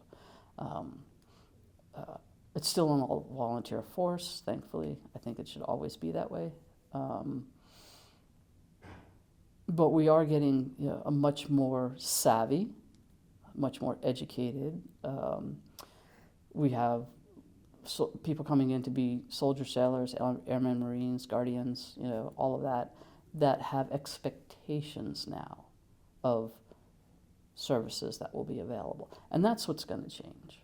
That's what will change eventually that whole conundrum of how do we address mental health in the military.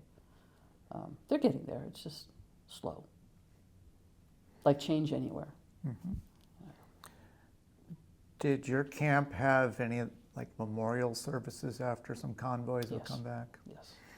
And Yeah. did you attend? Oh, some of absolutely. those? Absolutely. And were those rough? Yes. Yeah. Rough because it's, you know, it's just tragic whenever you lose anybody. I mean, we had memorial services for non-combat related deaths. We had memorial services for combat related deaths. And the thing was, we always tried to keep the service the same because you just wanted to honor the person that you lost. Now, in some of the services, more people would talk about the person who passed. Because in one instance, we lost somebody 2 weeks before they were supposed to go home. Convoy got hit 2 weeks before they were getting ready to go home. And he was actually one of the platoon sergeants. So he was higher in rank, and he was like the father figure that took care of his soldiers. So that was devastating. And to just hear his soldiers talk about what he meant to them, and that was rough.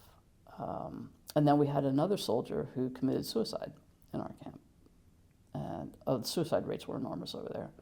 And he was only on ground, boots on ground, for 2 weeks, and that was rough because not a lot of people knew him.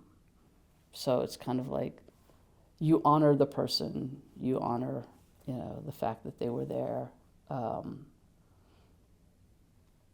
You honor their loss. You don't get into the reasons why. Pretty much everybody over there knew. You know, a non-combat casualty was either going to be a heart attack or a suicide, you know, or somebody got hit by a car. Those were the big three. But people would come to the services. You know, you didn't have to force people to come. You would say memorial service 4, and you know, people would come. How often is that? For us, fortunately, we only had, on my camp, we only had memorial services, I think, 4 times. Okay. Now, up at Main Victory, they were having them like probably every week, at least. Larger population. You know, it was also a jumping off point for soldiers going out on patrols. So they were dealing with a lot of the same stuff we were.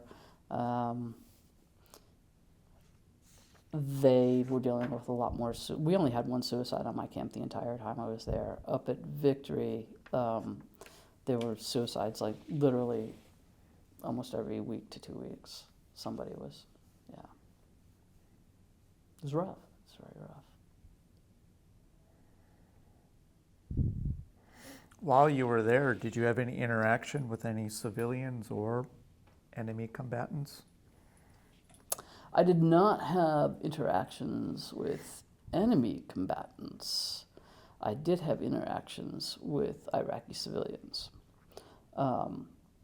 So, about halfway through my tour of duty there, they started what was called the Iraqi First campaign.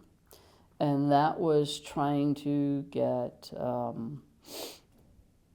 Iraqi civilians trained in things like building roads, okay, building buildings, driving buses, you know, things that make cities function, towns function, stuff like that. So we had a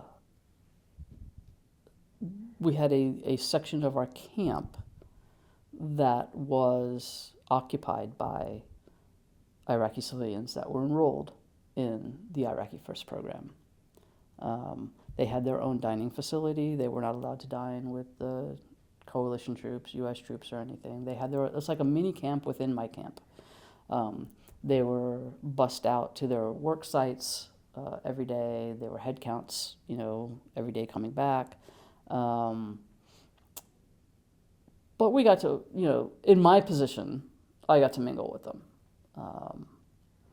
And, all they wanted was a fair shake. They just wanted to be able to learn something, be productive, and get their country back. So, very warm, engaging, It's like the average person. What do they want? They want their needs met. Food, shelter, safe place to live, have a family. They weren't too engaged in what was going on politically. At the time, they welcomed a governmental change. Because basically if you weren't in Saddam's, if you weren't on his friends list, you really didn't have a quality of life anyway. So they were looking at this as an opportunity to enhance their quality of life, and we're very hopeful. They were hopeful. So after this tour, what happens after that? So the tour ends. We get notified shortly after Thanksgiving that we're going to rotate back to the States. So they didn't do our entire 400 days in country, our 400-day orders. They're like, nope, you're going back. Things have stabilized. And it was interesting because at this time in Iraq, things were stabilizing. In Afghanistan, things were heating up. So it was just like, okay, at least they're telling us we're going home and not, to the next sandbox. We land back in Indianapolis Christmas Eve, which I thought was great.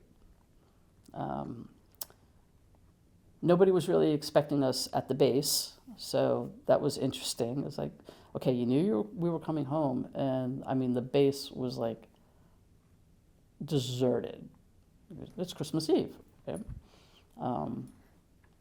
So the base actually was located next to a minimum security prison in Indiana, and they got the prison chefs, cooks, to come over because we hadn't eaten. We didn't have a dinner meal, to come over and make us fried bologna sandwiches. Because that's all they had. They were so ill prepared for us coming back, they hadn't stocked up the mess hall.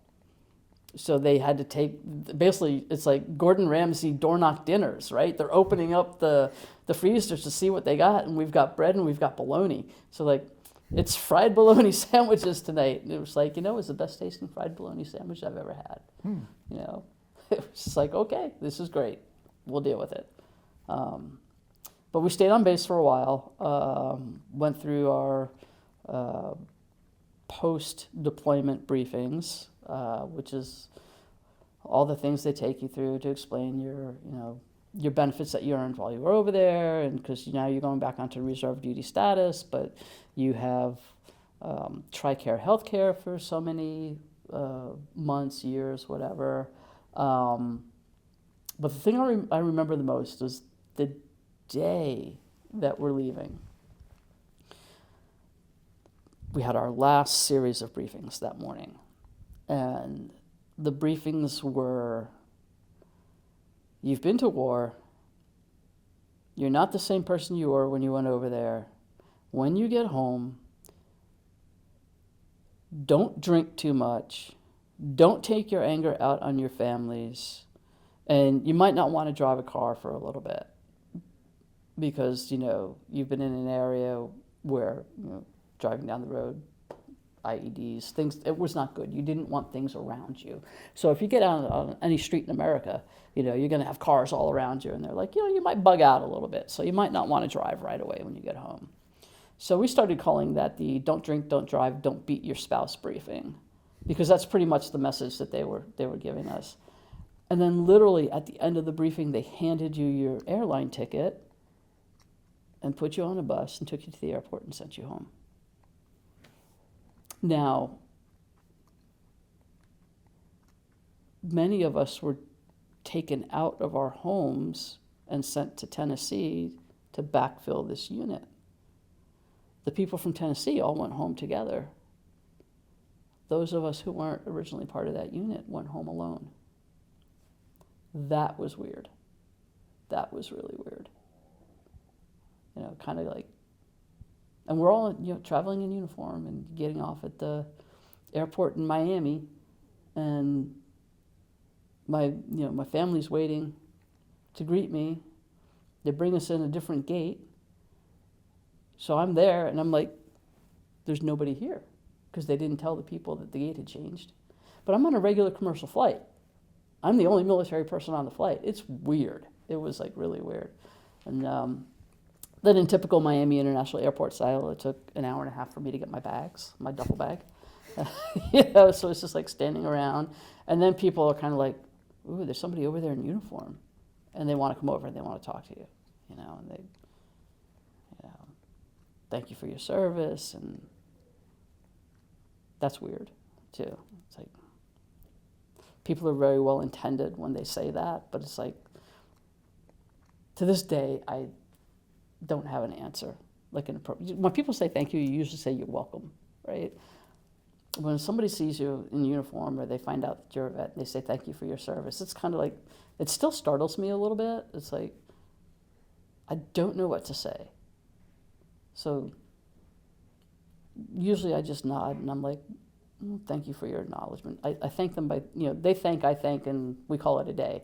But it's still kind of a weird feeling. It's like, one of these days I'll ask them, what do you really mean? Or are you just saying that because you're used to saying it? What do you really mean when you say thank you for your service? Thank you that I served so you didn't have to? Thank you that I served so your kid didn't have to? I mean, what is it? I don't know what that means. You know. It's not the first time that I've heard this. Yeah. I'm not surprised, because it is kind of like, you know, I chose to do it. I volunteered. The dice rolled in a way that I was put in these environments and in these positions, and I was able to do my job, and I was able, for the most part, to keep my soldiers safe and sound, and that's all that I could really ask for. And to be thanked for that, just, I don't know, it's weird. It's just, yeah. It's weird. I don't take it for granted, you know, that people want to express themselves. And having grown up as a young child in the drawdown of the Vietnam era, I saw the other side. So I am very grateful that I get the thank you side, but it's still weird. It's still kind of like, what do you do with that? Yeah, and then I just came back to work after that, after all of that. Took some time off, February 2009. You jumped right back into IT at the University of Miami? I did. All right. And then, so was it for 9 more years after this? Yeah, for nine years in service, stayed in the reserves. What I did was I got promoted to lieutenant colonel. And they should have promoted me prior to my going to Iraq, but there was a paperwork snafu. So when they finally promoted me when I got back, I got a really nice back pay check, which was great. And then, I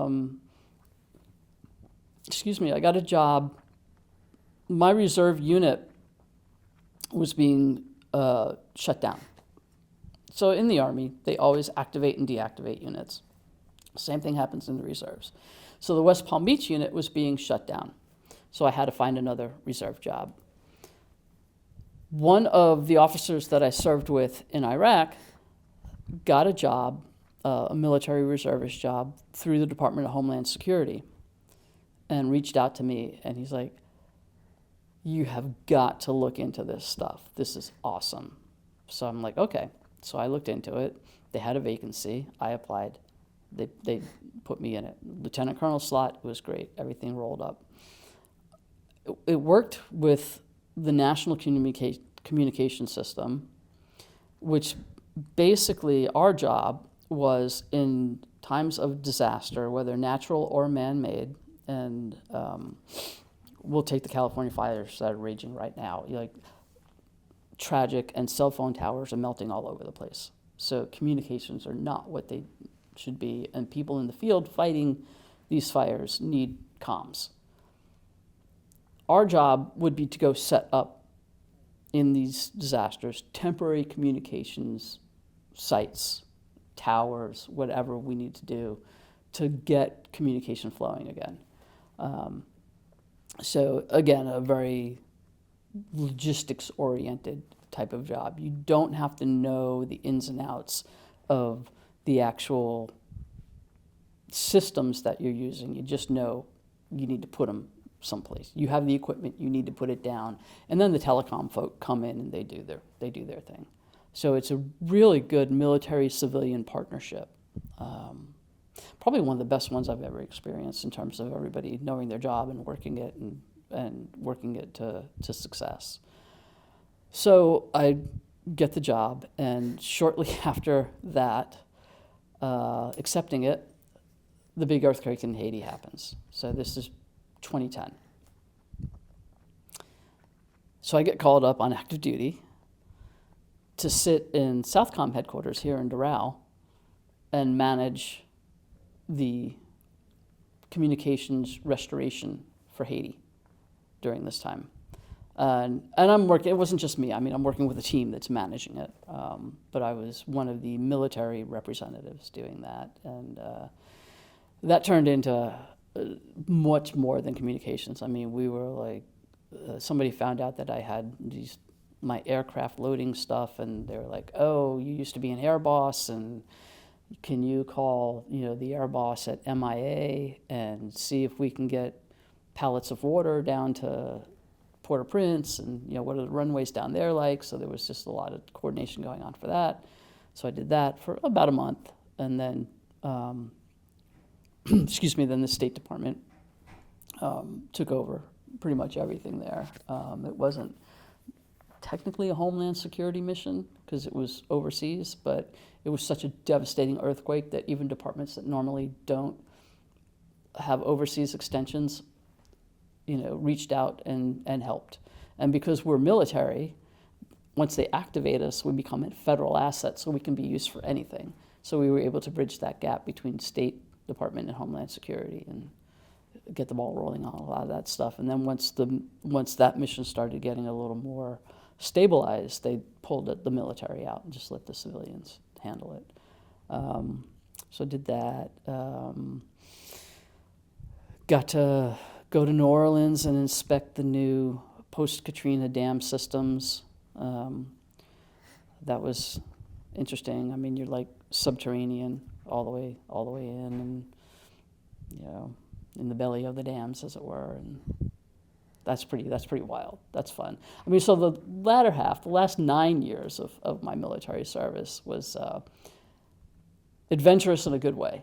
I just learned a lot, spent a lot more time, because it was a Homeland Security position, spent a lot more time working on stuff in the United States, which was a welcome relief. Still always kind of looking over my shoulder to make sure nobody was really reading my file again, because I was done with the overseas stuff, but the possibility was always there. Got promoted to colonel, wound up taking over commanding the military unit that I had been in with Homeland Security, and then when I hit my 30-year mark, Department of the Army said, by law, you have to retire. Otherwise, I wouldn't have. I loved it. Especially the Homeland Security stuff. Mm-hmm. I mean, we were going out to San Francisco and Colorado and New Orleans and Boston, and I mean, it's amazing when you get to see the nuts and bolts of our, and I was only seeing like the communications aspect of what Homeland Security does, not the overall, protecting all the borders and stuff. It was just like, how do we react in times of great emergency? You know, I was able to be involved in a very small bit of the Boston Marathon bombing aftermath.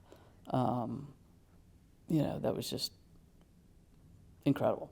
And because we got to work with agencies like the FBI and things like that. So, I mean, that was phenomenal. What was your involvement there? With the Boston Marathon? So my unit came in after, it was actually as part of our annual training, we went to Boston, and the special agent in charge in Boston for the Boston Marathon, this is after they had already captured Dzhokhar Tsarnaev, and he was already, you know, incarcerated. Our role with the FBI, they took us on what they call a terrain walk. So they took us the entire routes that the bombers used to reconnoiter and eventually place their packages. And that was interesting because, you know, everybody, it's a balance, because you have all these red light cameras and you have security cameras on buildings and everything nowadays that are just ubiquitous. Well, back then, not so much. You know, there were buildings that had cameras, like, you know, there was a bank in the building, you might have had a security camera on the corner, you know, maybe one or two red light cameras at major intersections, but not a lot. And so what we worked with the FBI, not necessarily surveillance, although it might seem like it, was pointing out weak spots in Boston, but also taking their lessons learned and applying it to other cities, like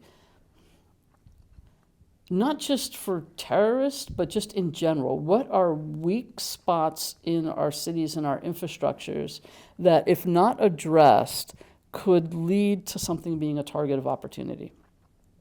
Okay, so do you have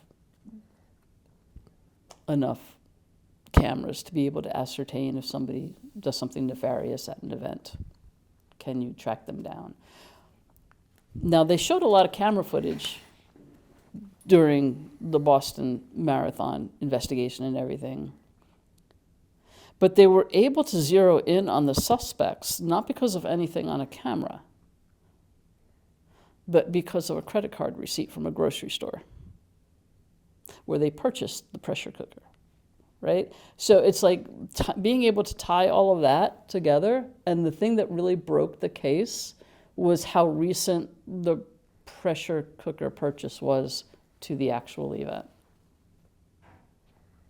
You know, if they had purchased the pressure cooker a year, 2 years prior,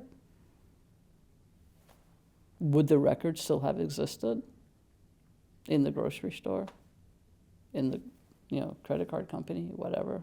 I mean, would it have been an opportunity lost? So when I talk about weak spots, it's not just like cameras and surveillance. It's like,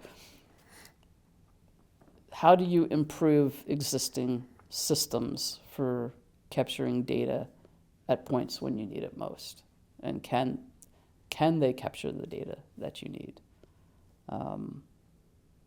Just fascinating, just very fascinating. So we did that, and when we went out to Seattle one year, and very earthquake-prone area. I mean, if I think it's the Wasatch, the big fault there. If it starts shaking up, Seattle just falls into the ocean because of the type of soil and everything it is. And what we discovered there was, in doing our terrain walks around the city and talking to city managers and telecom providers and communication providers, is that they've had to run a lot of major communication cabling underneath bridges. And a lot of cities do this. New York does it. You know, anywhere where there's rivers and waterways do it. Which means if something compromises the bridge, your entire communication system gets shut down.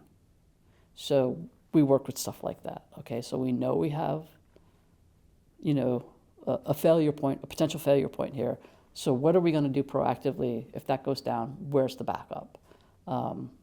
So we would set, kind of game plan a lot of that. And it's interesting because we've worked on a scenario, and this was phenomenal. We worked on a scenario where we created and game planned a massive storm system coming up the East Coast, decimating Washington, D.C. up through Boston. What would happen? And we game planned it, and we came up with backups and everything like that. 2 years later, Superstorm Sandy hit. And it was just like, people like in New York were, lower Manhattan got flooded and everything. And yes, there were blackouts. But what people don't understand is what they experienced was 1/10 of what they would have experienced had we not gone out and did our game planning and modeling and all of this, and getting on the phone with Con Ed and saying, you need to be able to bring stuff down, take it offline, because you don't want saltwater intrusion, right? Just take it offline, because you can save the uptown stuff and you can power downtown from uptown if you have to. Not full power, but we can get the grid back up. And it worked like a charm. So from my standpoint, looking at Superstorm Sandy, I'm like, oh my God, this is exactly what we game planned. The storm read our script. Hopefully our partners will remember and take that notebook off the shelf and know what to do. And everybody did exactly what they were trained to do. And it was a disaster. Yes, I'm not taking away any of that, but it was so much less of a disaster than it could have been. So that, to end a 30-year military career on that's golden. Have you game planned the next big storm for Miami? That seems like it's only a matter of time.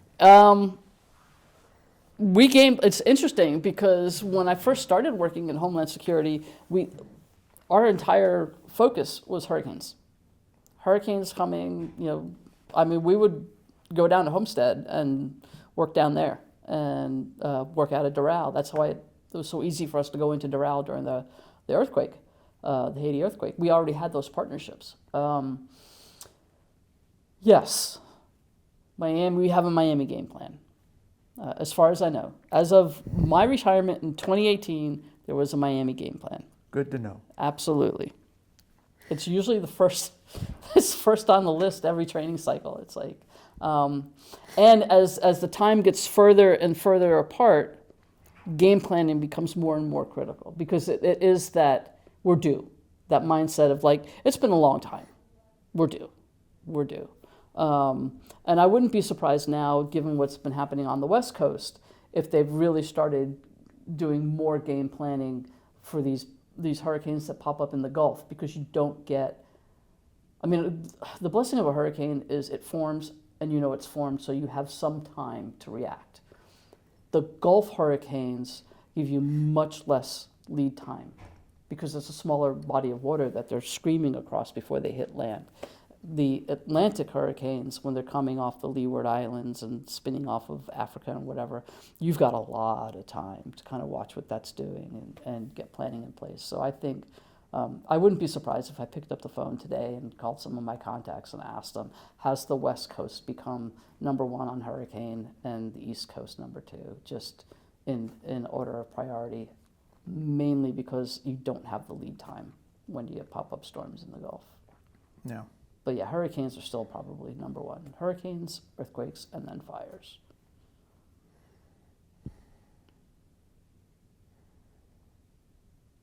So now, looking back on your military career, what would you describe as your most memorable event?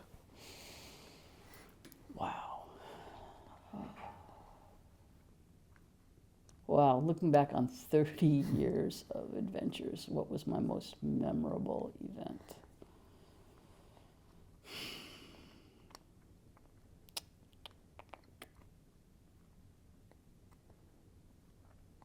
That's a tough one because they've all been pretty I mean, I had an amazingly blessed career. I survived. To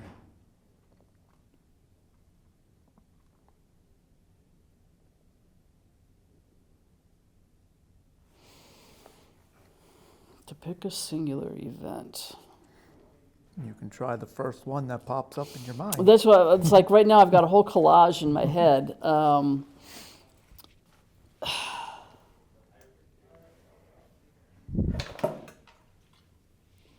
You know, it might sound like a little cornball, but I'm going to go with it. I'm going to go all the way back to when I was a first lieutenant, and we had redeployed. I was still active duty, redeployed from the first Gulf War, and it was March of 1992. And I was still at Fort Bliss, and they were having a Women's History Month luncheon or whatever. And whoever was running it at the time reached back to our command and said, you know, basically, are there any females that are still here that haven't transitioned to other assignments that are still at Fort Bliss that served in the Persian Gulf War? And so they sent out a call, and I think there might have been probably 10 to 15 of us left that hadn't gone on to follow-on assignments yet. And they wanted us to attend the luncheon, and if we still had them, to wear what we called our chocolate chip uniforms. Those are the desert camouflage. It looks like chocolate chip cookie dough. That's why we call them chocolate chips. So we did, and I have to tell you, my first inclination was, oh, dog and pony show. You know, it's kind of like, I've never been that one to eat up all of that stuff. It's like, no, just let me do my job. But when we got there, it was really cool in a way, because yes, it was Women's History Month, and they wanted to point out that, we have females in the Army and they're serving in all these different capacities. And I mean, recall that in the Persian Gulf War, we actually had females being taken prisoner of war in the media was right there. It was like a media war, and more real-time information. And it was memorable to me because it was one of those moments in time where you like the history that they're talking about.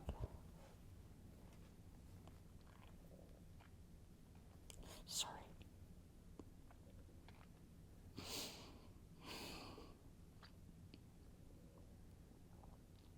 It's history I made.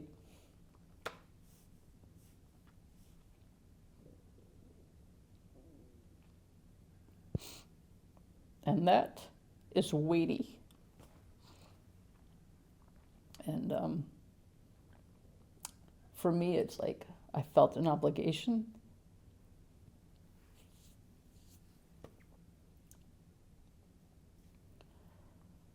to earn the admiration. Would you say that also might have been your most proudest moment?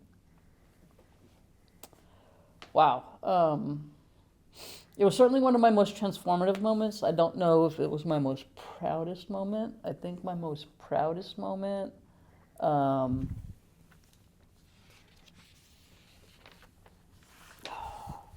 most proudest moment was when I was awarded the Bronze Star Medal, because I did not expect it.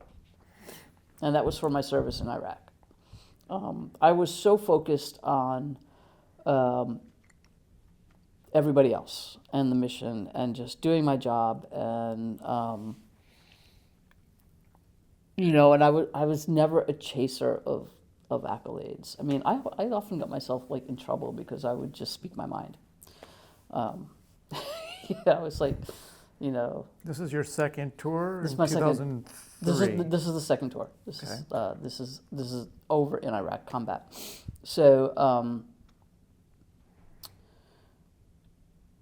yeah, I mean, there was quite a few times I was like called onto the carpet in front of the commander because I would speak my mind freely and openly. But I'm like, if I can't do that, then I don't have credibility with my troops. You know, I'm not looking to be the political leader. I'm just looking to be the leader, to do what I'm supposed to do and take care of my troops. So I was never really attuned to getting recognition for what I thought was doing my job. And when the tour was ending and they were giving out end of tour awards, and I was called forward and they gave me, they awarded me the Bronze Star, I was floored, absolutely floored. What was the write-up for? Do you recall? Yeah, it was actually, you know, for it was a long write-up. I was surprised they let it through with it being as wordy as it was. The Army likes word counts, so you know. It was for conspicuous meritorious service against you know, armed enemy, combat environment, the whole stuff. But there was a section in there that to be quite honest, I had forgotten totally about by the time the tour was over. And we had an embassy annex at Baghdad Airport. And Baghdad Airport was shut down. It was being used just for coalition activity. And it had gotten severely bombed to the point where they weren't getting rations. They weren't getting food or anything. And I took it upon myself to, you know, to borrow World War II history, set up like a little mini Red Ball Express, so a little logistics operation so the annex could get sustainment until other forces could come in and clean it up and all of that. And to me, that was just part of my job. I was like, you know, we have people, they need something. I've got stuff we can give them, you know, make it happen, basically. And it was one of those things where you ask forgiveness, not permission, because time was of the essence. I wasn't going to go up the chain of command and say, can I allocate, you know, how many meals a day it was or whatever, please, please, please. No. I told my troops, pack it up, get it rolling. And that's what they did. And then job done, moved on, right? And thought nothing of it after that until I saw it in my write-up. Well, somebody remembered. I was like, somebody told on me. You know, there was a snitch. There was a snitch somewhere. But yeah, and that, you know, and I was proud in that moment because it just brought back to me that whole, you have to take care of the people. You have to take it. And in that moment, I was like, I'm being recognized because I took care of people. And that meant a lot to me.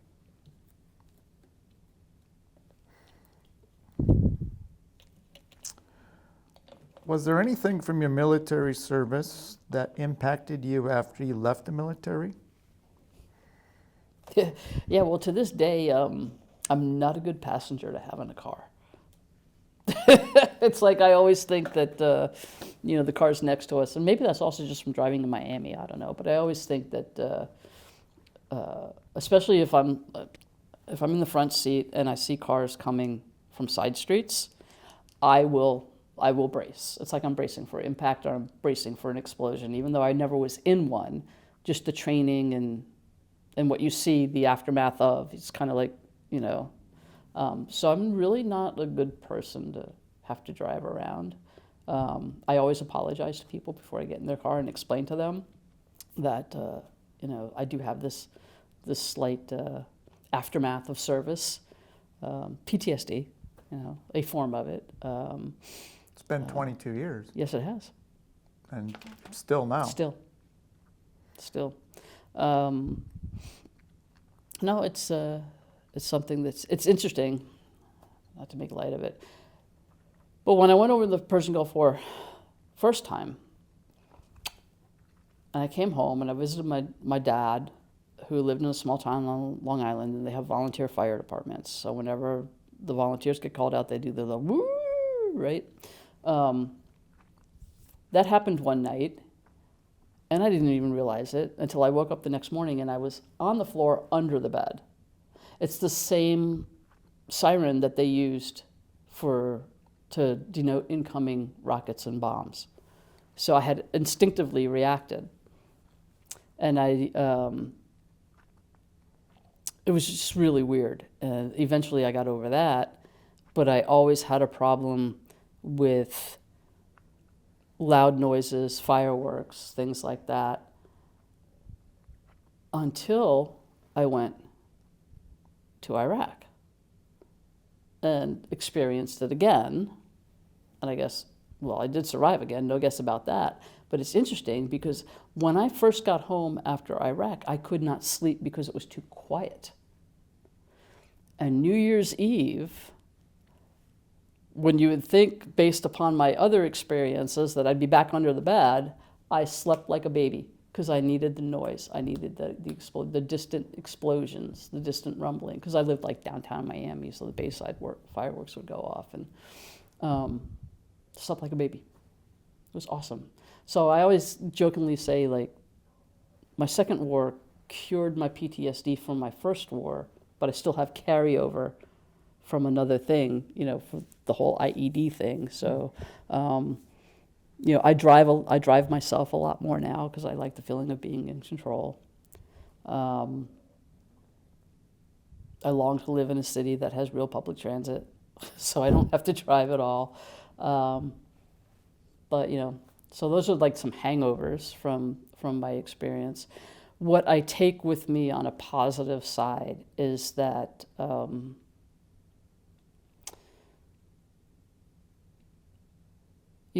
I always remember that most everybody wants the same thing out of their circumstances. They want safety, security, food, shelter. That's the basics in life. People want to be treated with respect. And, nobody knows where anybody else is coming from, so you give them the grace and kindness that you can. Because honestly, at the end of the day, I think I was successful in my role in the military because I could find space for grace and for kindness when you're in an environment where it is most needed and least expected.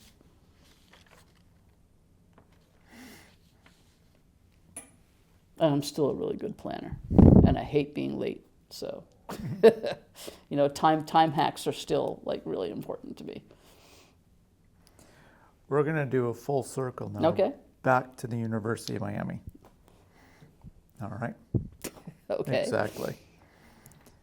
Has your military service, did it impact you as a student when you got your master's degree?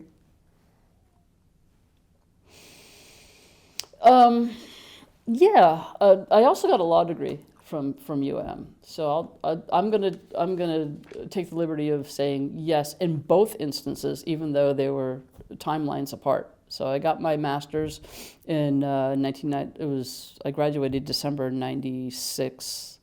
In my records it says 97, because back then there was only one, academic year graduation that counted. And there was always the May one. So, and then I got my law degree in 2020. I have to say, in both instances, my prior military service actually helped because I was working full-time. Well, not law school, I'm sorry. Master's, yes. Working full-time,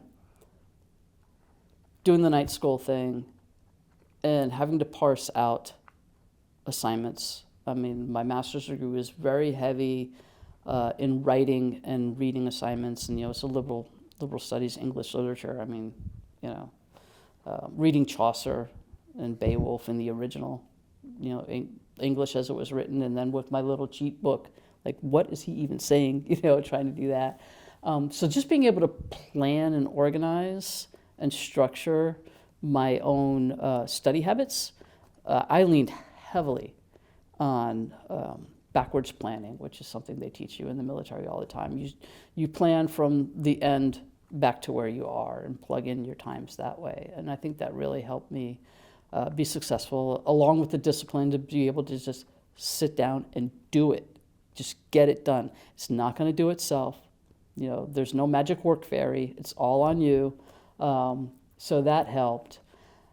Law school, fast forwarding to law school,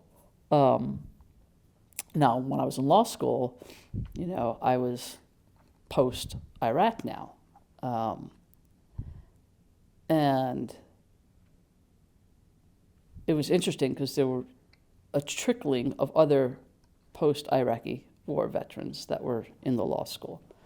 And without even saying anything, we found each other. And it's like,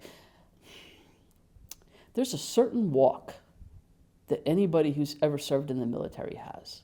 You walk with a purpose, and you don't even know you're doing it, right? It's not a march, but you're walking with a purpose, going somewhere. So this is the military radar. Yes, and that's exactly, and it's like, you have served, right? And it's interesting. It's just kind of, you just pick each other out. So that was neat, knowing that you're not the only one. And in the classroom, the military service helped because I had already done briefings and oral presentations, and I'm sorry, but briefings that really did have life and death circumstances, right? If you take this supply route, you have a 98% chance of not being able to take that road home because you're going to get blown to bits. You really need to take the longer route. I'm sorry, but this is, you have to drive all night and whatever because we want you back, right? So what true stress and true life and death is. And it absolutely helped me cut through the manufactured stress that is the law school classroom. What motivated you To go to law school? to go to law school? It was never on my radar. It was an accident. This was only 5 years ago. I know. It was a total accident.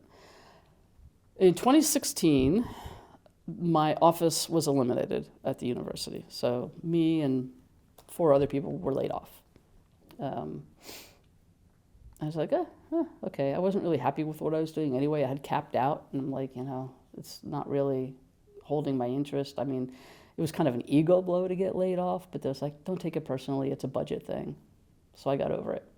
But I had this new post 9/11 GI Bill benefit. And I'm like, look, if you're tired of project management and the whole, efficiency studies and all that other stuff, you got an education benefit. What are you going to do with it? And I was still like, I don't know. At the time I was laid off, I was working on a project for the law school.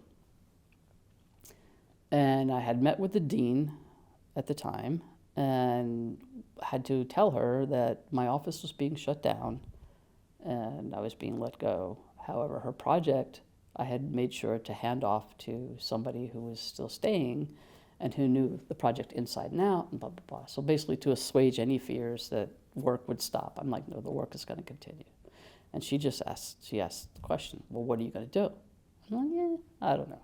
I got this GI Bill thing, figure it out. So I'm going to take some time off. I'm going to figure it out. She looked at me, have you ever considered law school? And I laughed right in her face. It was like it was a gut reaction. I couldn't contain myself. And she said, why are you laughing? So another full circle moment. I looked at her and I said, you would not have asked me that question had you seen my undergraduate transcript. And she looked at me dead seriously. She said, "You got your master's degree at UM?" I said, "Yes." "Don't you think I've already looked at your transcripts?" And I was just like, I looked at her and I said, "Touché." She said, "I think you should give law school a shot." And I'm like, to be quite honest, I don't know much about law school. I know it's a 3-year program. I know my GI Bill won't cover all of it. I don't even know what I would do. And she said, "Well, what do you like to do?" I said, "I like to work with people. I like to help people." Right? And she said, "Okay." And she said, "You're a veteran." I said, "Yes." "You like to help veterans?" I'm like, "Yeah, I'm a member of the VFW. I do this stuff." She said, "We have a clinic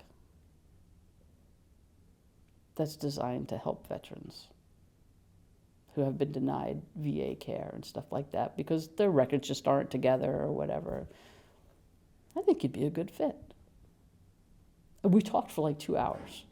I was just, for a 30-minute appointment. And it was just, I think she, phone on mute, don't interrupt me type thing. I think she set me up, honestly. She knew what she was doing. And she's just like, just take it on advisement. And I said, "Okay, I'll tell you what." I said, "I'll think about it." I said, "I'm intrigued." Now I'm intrigued. I said, "I'm going to do my homework. I'm going to find out more." And I did. And I was just like, you already have, you're a year away from locking in your federal pension. You've really got to screw up to not get that. You got to do something really, really bad. With that comes health care. So I'm like, you can do this. You can do this. And I started, looking around, and I said, "Yeah, okay, I'll take the LSAT." Took the LSAT, scored okay, nothing to really write home about. Started applying, and got into several schools. Decided not to, uproot and stay here, and went to Miami Law. It was great. I mean, and like my undergraduate professors would not believe me if I showed them my transcript, because I actually graduated with honors. And I mean, they were fighting tooth and nail just to get me to graduate, because I was like 2.0 and away I go. They were like, no. I'm like, no, I'm good. So, yeah. So now I work, after graduation, I worked with Legal Services of Greater Miami. They have a veterans law arm there, and I actually worked there during law school as an intern, legal intern. And so I cut my teeth there. I got really familiar with the area and the veterans in the area. And then I was on a grant there, and when the grant ran out, so did I. I was just like, doing the full-time 9-to-5 gig is really not what I want to do anymore. So I do pro bono work. So I pick up cases and as they come and help people out. And I'm still involved with the VFW and their Veterans Action Corps, which is a lobbying group. Might have to move, yeah. Either that or somebody outside hit a main switch. Mm-hmm. Yeah. So that's what I'm doing now. Enjoying retirement and doing pro bono work on the side. Very good. Very nice. And would you have any advice for veterans who want to pursue a college education after military service? I would tell them to do it. And I actually I've been invited to guest speak at different things, and a lot of times veterans will come up to me and they'll be like, "Oh, I don't know how you went back to school, da da da." And I said, "Well, you just do it, right?" And the thing is, most veterans already have the skills they need to be successful to go back to school. What they need is the patience to deal with those that don't. Because you're going to be the older student in the classroom. You're going to have the real world experience. And you're going to be listening to a professor who's going to be giving you a lot of theoretical. stuff. And this is what I wasn't good at. And this is probably why my classmates thought I was such a hoot. I just couldn't resist raising my hand and saying, yeah, but professor, in the real world, it works like this. Let's talk about what's really going to help moving forward. And you really knock the professors for a loop when you do that, because they're so used to every year getting up and delivering the lectures. And I mean, I had professors that were teaching off of notepads that were probably from the 1970s. And to challenge them is like, woo, you don't, you do it, but you do it in an appropriate way. Because as an older student and somebody with experience, and especially like from the veteran community, because you are exposed to so much, you have so much to give and so much perspective to give. And that the students who, your kindergarten through graduation, bachelor's or master's, who've never really gotten out into the world, they hang on that information. It's like you're telling a story, but they're absorbing it. They're little sponges. And I loved it. It was great. But yeah, the challenge is being patient with the academic environment, because the environment is not always one that, that makes sense. It's just like, oh, we have to hear this again. Or somebody asks a question and you have to realize, look, they're asking that question because they don't have any life experience. So let them ask the question, let them finish, let the professor do their thing, and then maybe if you feel brave enough, you raise your hand and you say, you know what, that's an interesting question. In my experience, this is what has happened. If you can add something to the conversation, add it. But it's demystifying the whole going back to school thing, because everybody I talk to that has wanted to do it has always thought that they'd be out of place being an older student in a young person's game. And I'm like, well, if you really feel that way, take courses at night. Get your feet wet by taking night courses, because in night courses, you're going to have a lot of working adults coming back to school to either start or finish degrees. So if you want to be in a cohort that you feel more comfortable with, age-wise, go to night school. If it doesn't bother you, definitely go to day school, because that's where all the fun is. I mean, really, because then you have the time after class to meet, to have coffee, to do whatever. Your night school, the people are great, because I've done both. People are great, but there's not a lot of hangout after class time, because you got to get up early and go to work the next day, or you've got to go home and make dinner for the family, or you got competing priorities. But if you can be a full-time student during the day, that's the way to get the full college experience. And I would say go for it, because the answer is always no until you try. So turn the no into a yes. There's a very famous book, legal book, negotiation book called Getting to Yes. Ah, yes, I've heard of it. So there you have it. There you have it. All right, so is there anything you would like to add that I did not ask you today? Wow, this has been pretty comprehensive. I mean, I don't know if there's anything else to say. I mean, people always ask me why I served, and I'm like, it was a calling. Some people have a calling to be musicians. Some people have a calling to be lawyers. But whatever your calling is, I think you should wholeheartedly go for it. For me, it was service, and to this day, even with all the challenges and all of the extremes, it is by far and away the best job I ever had. And I would do it again in a heartbeat. Final question. Mm-hmm. Is there anything you would like to tell future generations? Any words of wisdom or advice? Wow. Lead with kindness. I think,